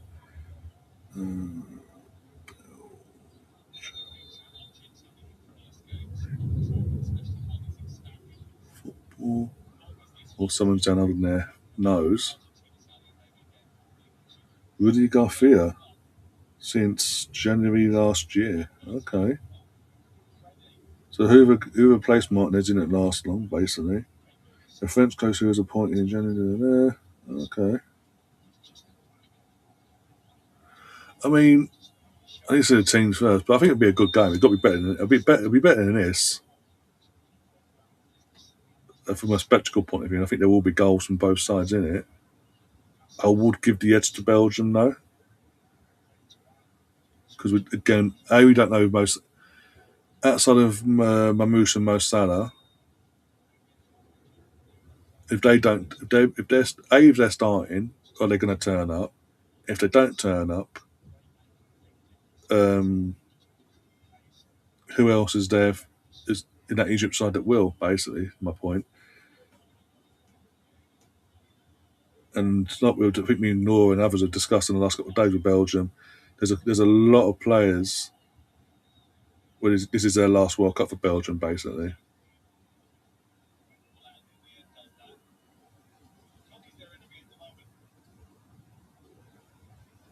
and I want to do that. We want to send out go out on somewhat of a high, basically.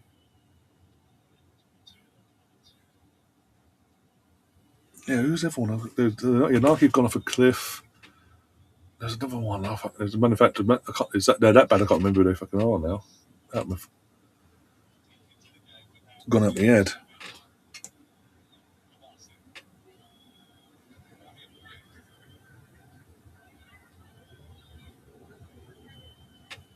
Who's it? Oh, there's another. There's someone's. Who's it going? Who's going to Castore? With all the issues with Castore a couple of years back with the Aston Villa kits and other kits in general. Was it Bournemouth? That was it. Bournemouth have left on. Was it? No, not Bournemouth. They're going to Hummel, aren't they? They've ended their partnership with Umbro, and it's Hummel they're making their kits of Bournemouth. But there's someone else. There's another club in the Premier League that have had Umbro, but they're going. they're going to Castore the next season. I can't figure out I can't remember who it was. Spain corner there. I'm surprised there'll be no subs it from Spain. Like he's given them more than fucking 10, 15 minutes here at this point. I say this goal, ball going there, they'll fucking score. Well done, Keeps. And Rodri fouls, does his shithousery foul on the keeper. Subs are coming in from Spain now. Yamal. What did I say? BX. The referee, the manager will shoot the bed for Spain and throw Yamal on. But yeah, Rodri should be getting booked for that. There was an accidental coming together. That was a deliberate foul. Oh, he timed that well. Hydration break. So the keeper's now got a bit of cramp in the back of his leg and he's asking for some assistance. Needs some help to get the cramp out of his calf. But yeah, your mouth's coming on. Told you. I did say earlier, how long would it take? It took a bit longer than I expected. Is that thing called? Oh, is it? Oh, there you go. I didn't know it was that before. There's a Cape Verde player. Cape Verde's number 20. His name's Ryan. On his back, it's named Ryan on the back. Didn't know that. Argentina versus. I will be the Argentina versus Algeria just because they were the defending champions and it's Messi. Talking a snooze fest potentially if England don't turn up, England versus Croatia, but if we do turn up, we'll be fine. Thing is, who's going off for? Who's going to go off for Yamal?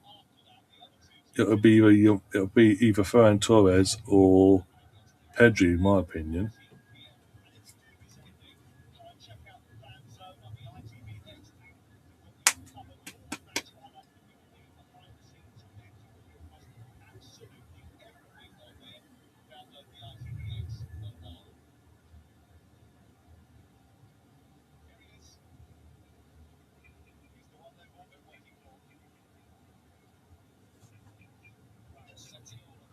The commentary just. Again, I've barely got commentary. I've got on a number one. I can barely hear it.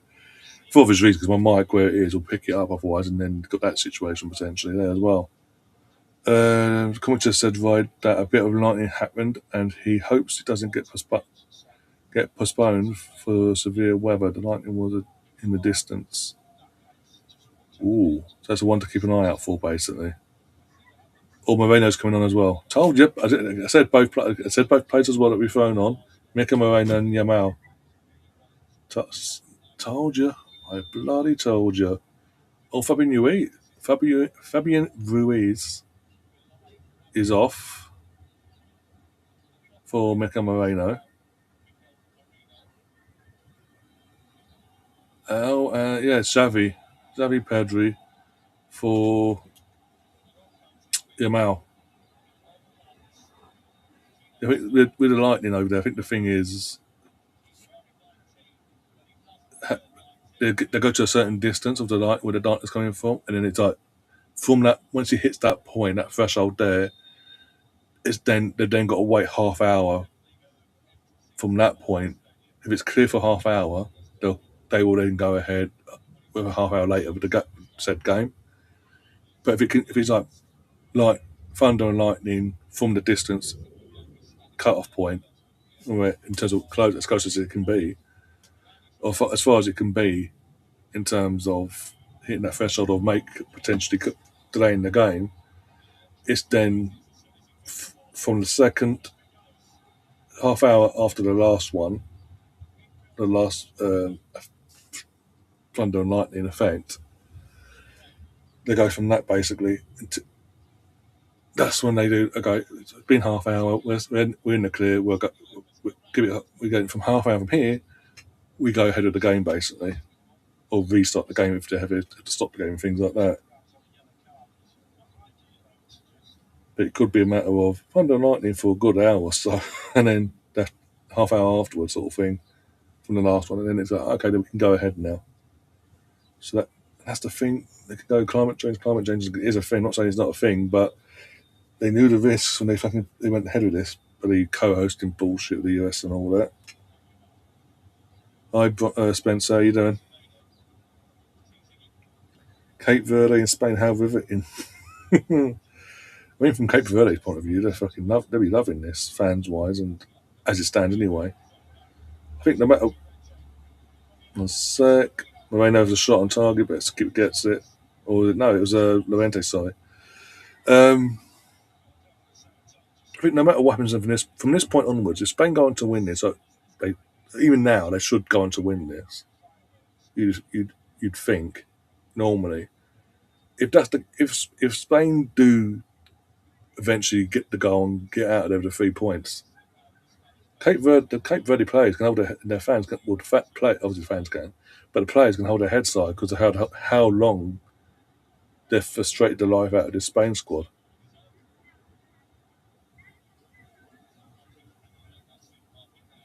Because Cape Verde have nothing to lose. They've gone out with a game plan, and then to this point, it's currently getting them something potentially.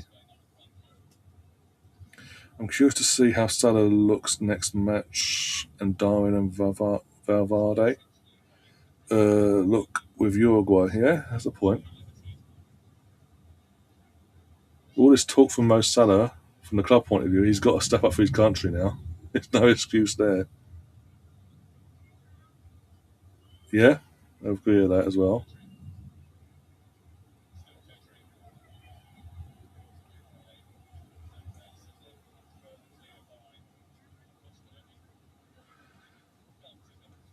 Genuinely thought this week. I genuinely going into this, I thought because after seeing what Germany did yesterday to Cocoa or Cucureo, how you pronounce it, I genuinely thought Spain would take inspiration from that and do the same thing to Cape Verde, with all due respect. But it's like Spain. It's like the Spain players saw that and went, "Well, if they can do that, we should have a problem either." But they've gone into it way too arrogant, and they've not. Yeah, it's just they're in the situation they're in basically. So also playing. Oh, is he actually play, is it the team's out now? Are they? Let's have a look.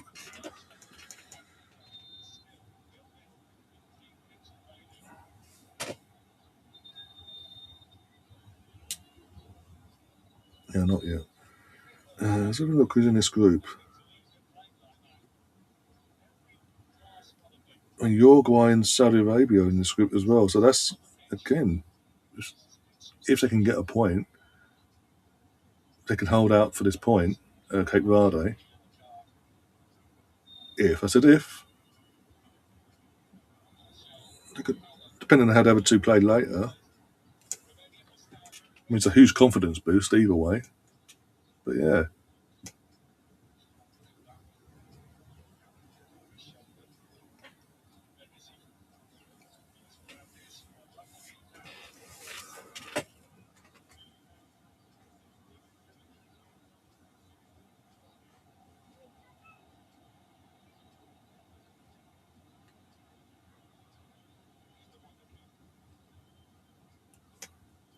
yeah, teams aren't out yet. I'd expect Trossard to start, but teams will be out in the next what?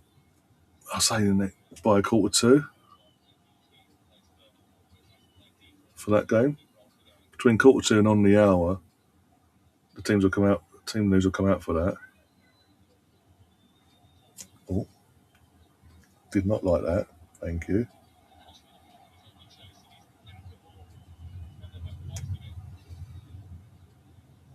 Ringing him and my ears now. So it's like out of nowhere. Like, don't like it. Get rid of it, Cape Verde. Boot it. Well done. This is all Cape Verde have got to do. Keep doing this. Just keep compact. Mark your players, and even just put the person. Make sure you force them into mistakes. Basically, don't give them. Do not give them an inch to breathe in. Just hold your shape whilst doing so.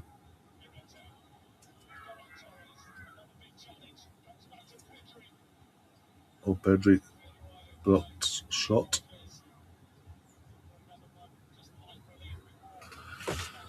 Oh dear.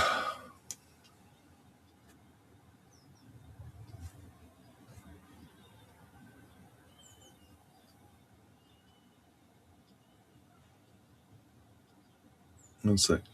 Be that properly in a sec. Bear with me. Gone from pain in my chest to fucking ringing in my ears for no reason. Fucking hell.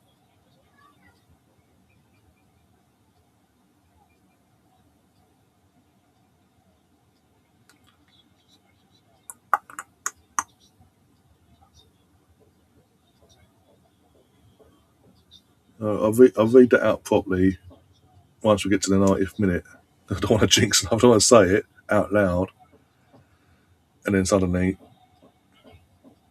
what should happen in terms of result happens basically. Corner, is that a corner? I'd assume that's a corner because unless I came for a foul. So in terms of Cape Verde, I think yeah. Ooh, another sub by the way. In the meantime, from Cape Verde, number 10's going off for number 18. Jamio, Montiero, and Til is off, and Tenemo is coming on.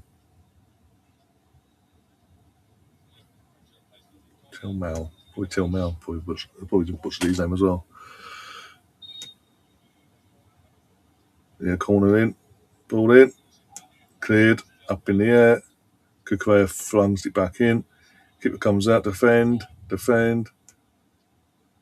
keep defending, keep defending. You want to be a bit more alert, please.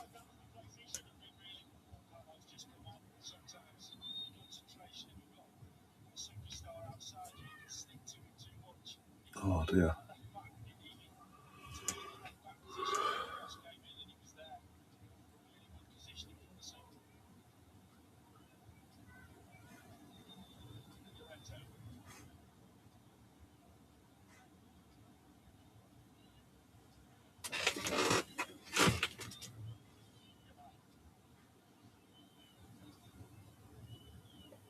I'll say this. At this point, we're literally a one set, about to go into the 80th minute any second. I'll spend a little ball here.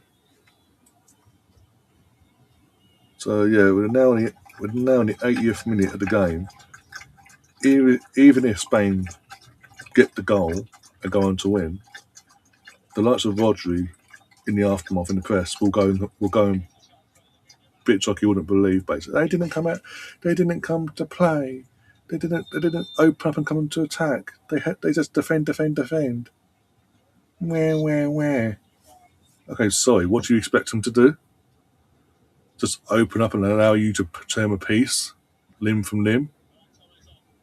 Ferran Torres is off. Danny Elmo's on.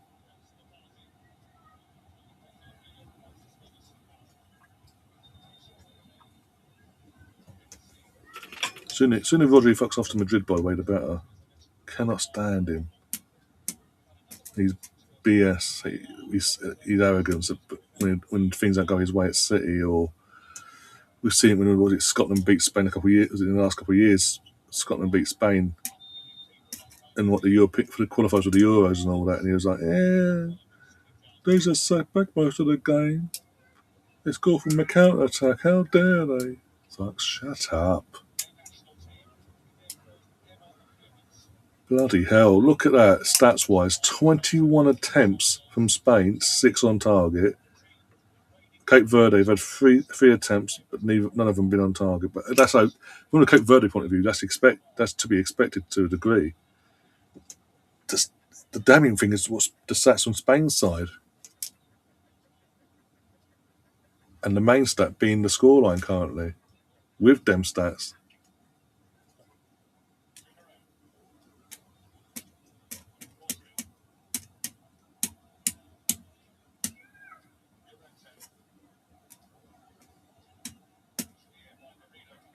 Kukurea, Real Madrid superstar, heads aboard the goalkeeper.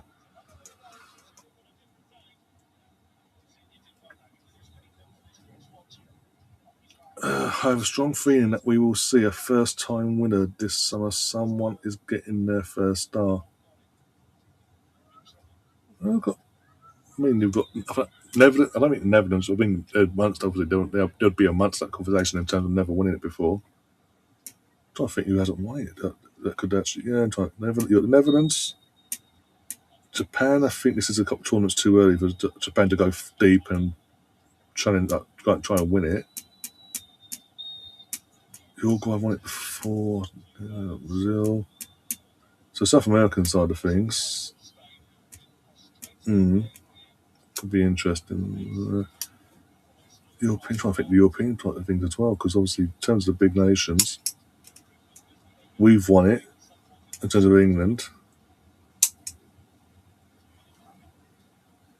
Portugal, you could throw that's it. Portugal, you could throw in that conversation because they've never won the World Cup, so you could throw Portugal in that conversation. That'd be a way to go out for after Messi wins it last time, Ronaldo wins it this time and goes out on the high from an international point of view. I can't see Belgium doing it, but let's wait and see. See how the group stages go. See where how the ties land, and how the format and how it all plays out, basically. But yeah, I wouldn't fully disagree with that comment, BX.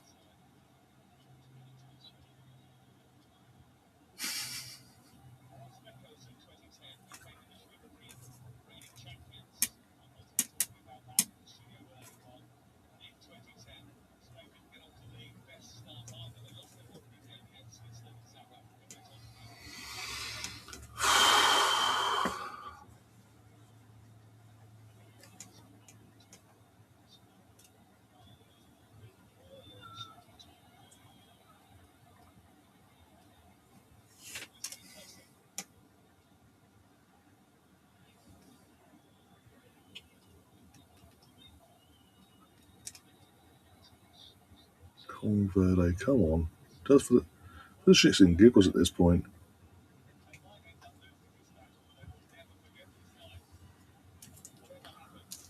Considering this is Spain's again, personally, yeah, again, look at that shot from Rodri and not forced to him. Till he can take it under his foot, control it under his foot, and then having the shot, he just runs onto it and hits and hopes, and literally sends it 15 yards wide of the post, literally. Um,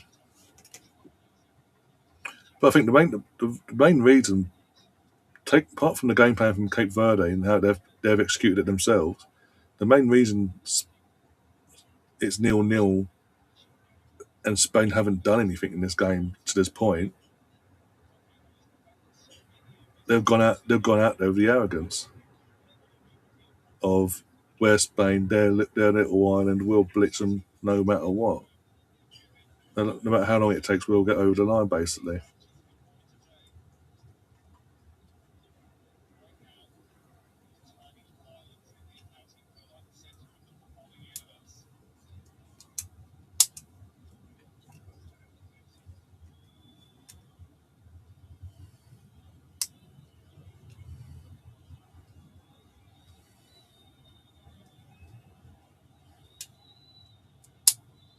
Close the fucker down. Don't let yet. Well done. Don't let don't let any, especially that prick in the far near side of my screen, number 24 for Spain, lurking in those into space. That don't let a ball get crossed into him because he will be a freaky fucking score. We've seen it this season just gone when he was at Chelsea. Fucking balls just get flung and he'd appear out of nowhere at the far end. Oh, Nico Williams has been flung on now. Excuse me. Rodrigo's has been hooked off. You took off. You've now taken off their defensive-minded midfielder. There's the so-called stability in their midfield. So they've got no midfield stability now defensively, and they're trying to go all out now against Cape. Imagine trying to go all out against Cape Verde. With all due respect, and again that shows how good of a job they've done to this point.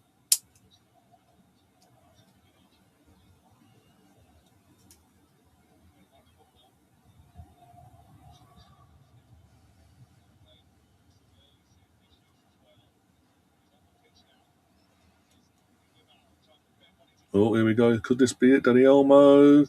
Oh, it's blocked. Fucking what a block that was. That could have been and probably should have been 1-0, but if it weren't for the block.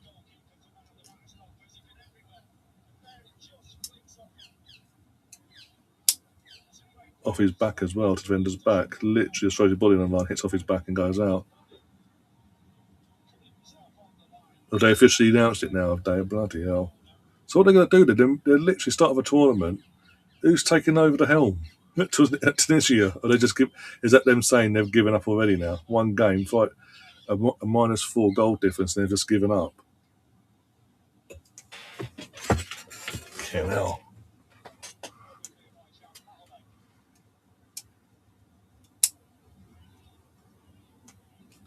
What an overreaction! I know it's a bad result, obviously. But if you had doubts on the manager, why did you let him lead you into the tournament? For fuck's sake!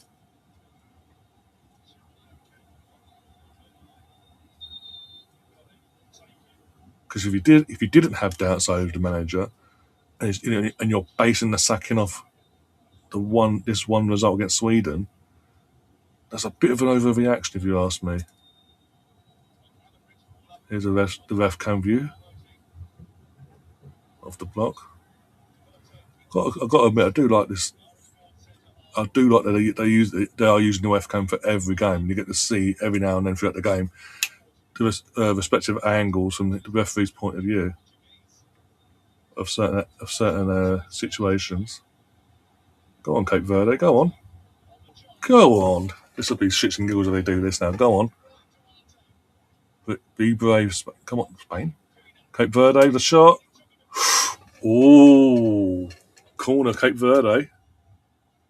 And Uni Simon was rooted, by the way. Palace have a point. Yeah, I did read it out earlier. Came through my phone. Imagine they fucking nick it after all this. Big block from Omo in the end. But yeah, imagine they set piece now. Come on. Just for shits and giggles, please. I'll laugh my fucking head off.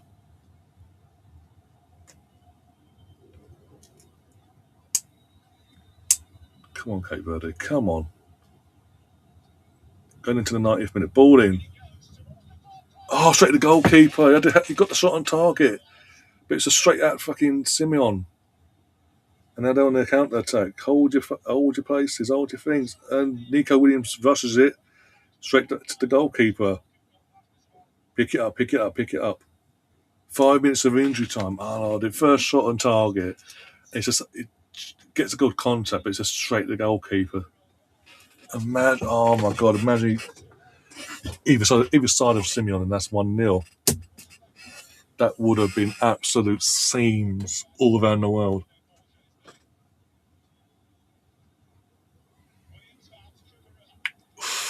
Good block. They're well defended. They got it out. Got to give Spain a corner now. So now defend for your lives. It keeps defending for your lives, Cape Verde. Come on. Wow. Yeah, Rodrigo's ready. Rodrigo's prime and ready to go. They didn't attack us. That's why we were shit. They didn't attack.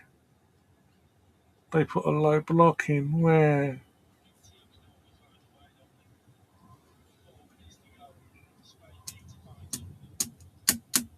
No shit, Lee. Bloody hell. Sorry, Lee Dixon. I've got Lee Dixon as my co-com. And he just said, "Will Spain have to find something now?" No shit. Go, go, go. Do, do, do, do, do, do. Over the. No. Trying to develop that forward. Go over the top. Over to him.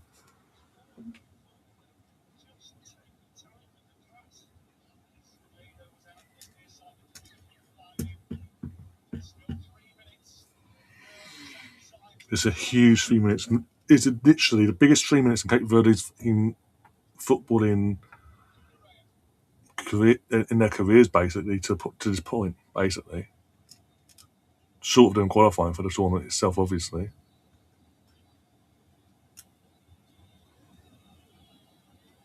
Hold your shape. Don't give them space. Don't throw any limbs out or anything like that because they will dive and get the penalty. Oh, go, go, go, go, go, go, go, go, go, go, go, go, go. Go. Rule it out. Well done. Book him. Get that bastard booked. Wait a few more seconds. This is going to be insane. There's not from this point. I know it's the first game, but yeah, from this point, the way Spain have conducted themselves is not great. When you compare it to the golden generation that Spain had, and they won the World Cup and the back-to-back Euros and all that back in the late noughties, early tens.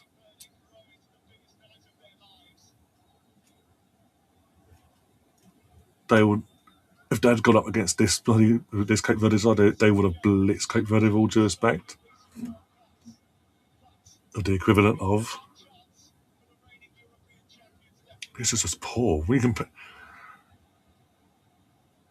you compare this performance to Spain's performances in the Euros when they won it 2 years ago, this is so poor from them. And as I keep saying it's a mix of them being cocky and arrogant before the ball was even kicked, based on what happened yesterday. Shot and wide. I mean, yeah, no matter what at this point, literally just under a minute and a half left of his respective injury time left. And well under a minute and a half actually, a minute and 9 seconds, 8 seconds.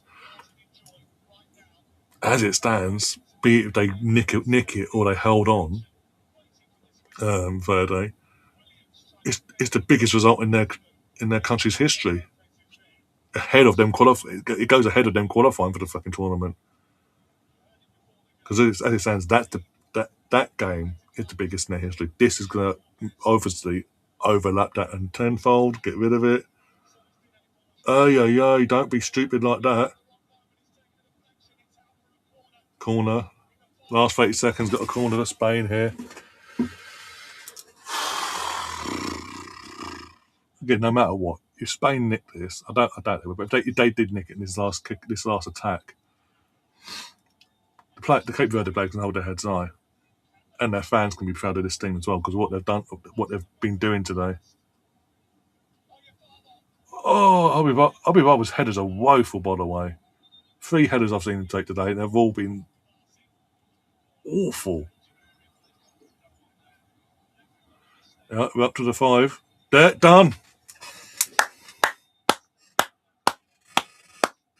Congratulations to Cape Verde. You've literally not only got yourselves your first point on your World Cup debut against the European champions in Spain, you've got a clean sheet. And that's a huge point. And when you look at this group, I didn't want to say it before because I don't want to jinx it. When you look at this, who's in this group as well, depending on how the late game goes at 11 o'clock tonight in the UK, that's a big point there. They could cause a shock here and have another and potentially grab themselves a win against potentially Saudi Arabia. That's 4 points. That could put them in a good stead for the third spot basically and being one of the ones up there. They had a game plan. Look, all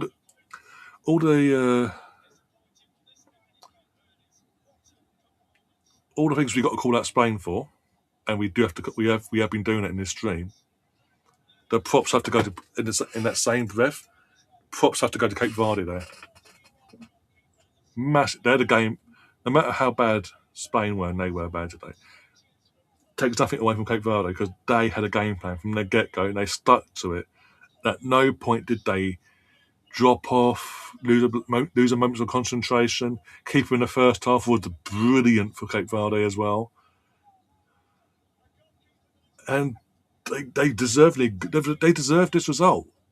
No matter what you say, they had a game plan, they stuck to it to a man. Even the players that came on stuck to the game plan. No one tried to be overbearing. They could have nicked it at the end there as well of their corner. If the ball had gone either side of the goalkeeper, that's 1-0 Cape Verde. That's even bigger then. But this is a deservedly a massive point for them. And as I say, this now is the biggest result they've had to date now in their footballing lives. as a country, it literally, for obvious reasons, overdone, uh, oversteps them when they qualified for this World Cup. But this goes to show, going back to the Spain side of things, you can't be arrogant. You can't just go into and expect to win. You've got to put your shift in. They did. Spain, for the talent they had, even though they did rotate, they didn't create anything. They didn't, not enough anyway. And the stuff, and the moments they did have, I mean, it was pathetic from Spain. And again, whilst I'm saying it, I'm not taking nothing away from Cape Verde, because they, as I say, that was brilliant from them. That was a proper old school underdog performance. Nothing to lose, but stuck to a game plan, and they've been rewarded for it. I guarantee you, they won't say it publicly. Roger will come out now in the media and go, "They didn't attack us. Yeah, that's why we didn't win, because they didn't. They sat back and we didn't. How dare they?" Like, the usual spiel you get from Rodri. Um, and that in itself is pathetic, by the way. If you result to that, which he will do, but I guarantee you, they saw Germany do what they did yesterday with a 7-1 result, and I think they saw that and thought, well, hey, if they can do that to Croatia, we're going to do that easily to Cape Verde.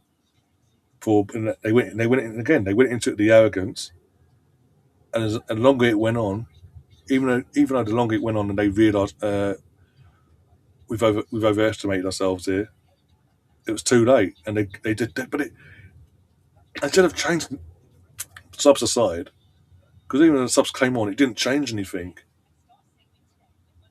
It was basically the subs were made, and they still played the same way.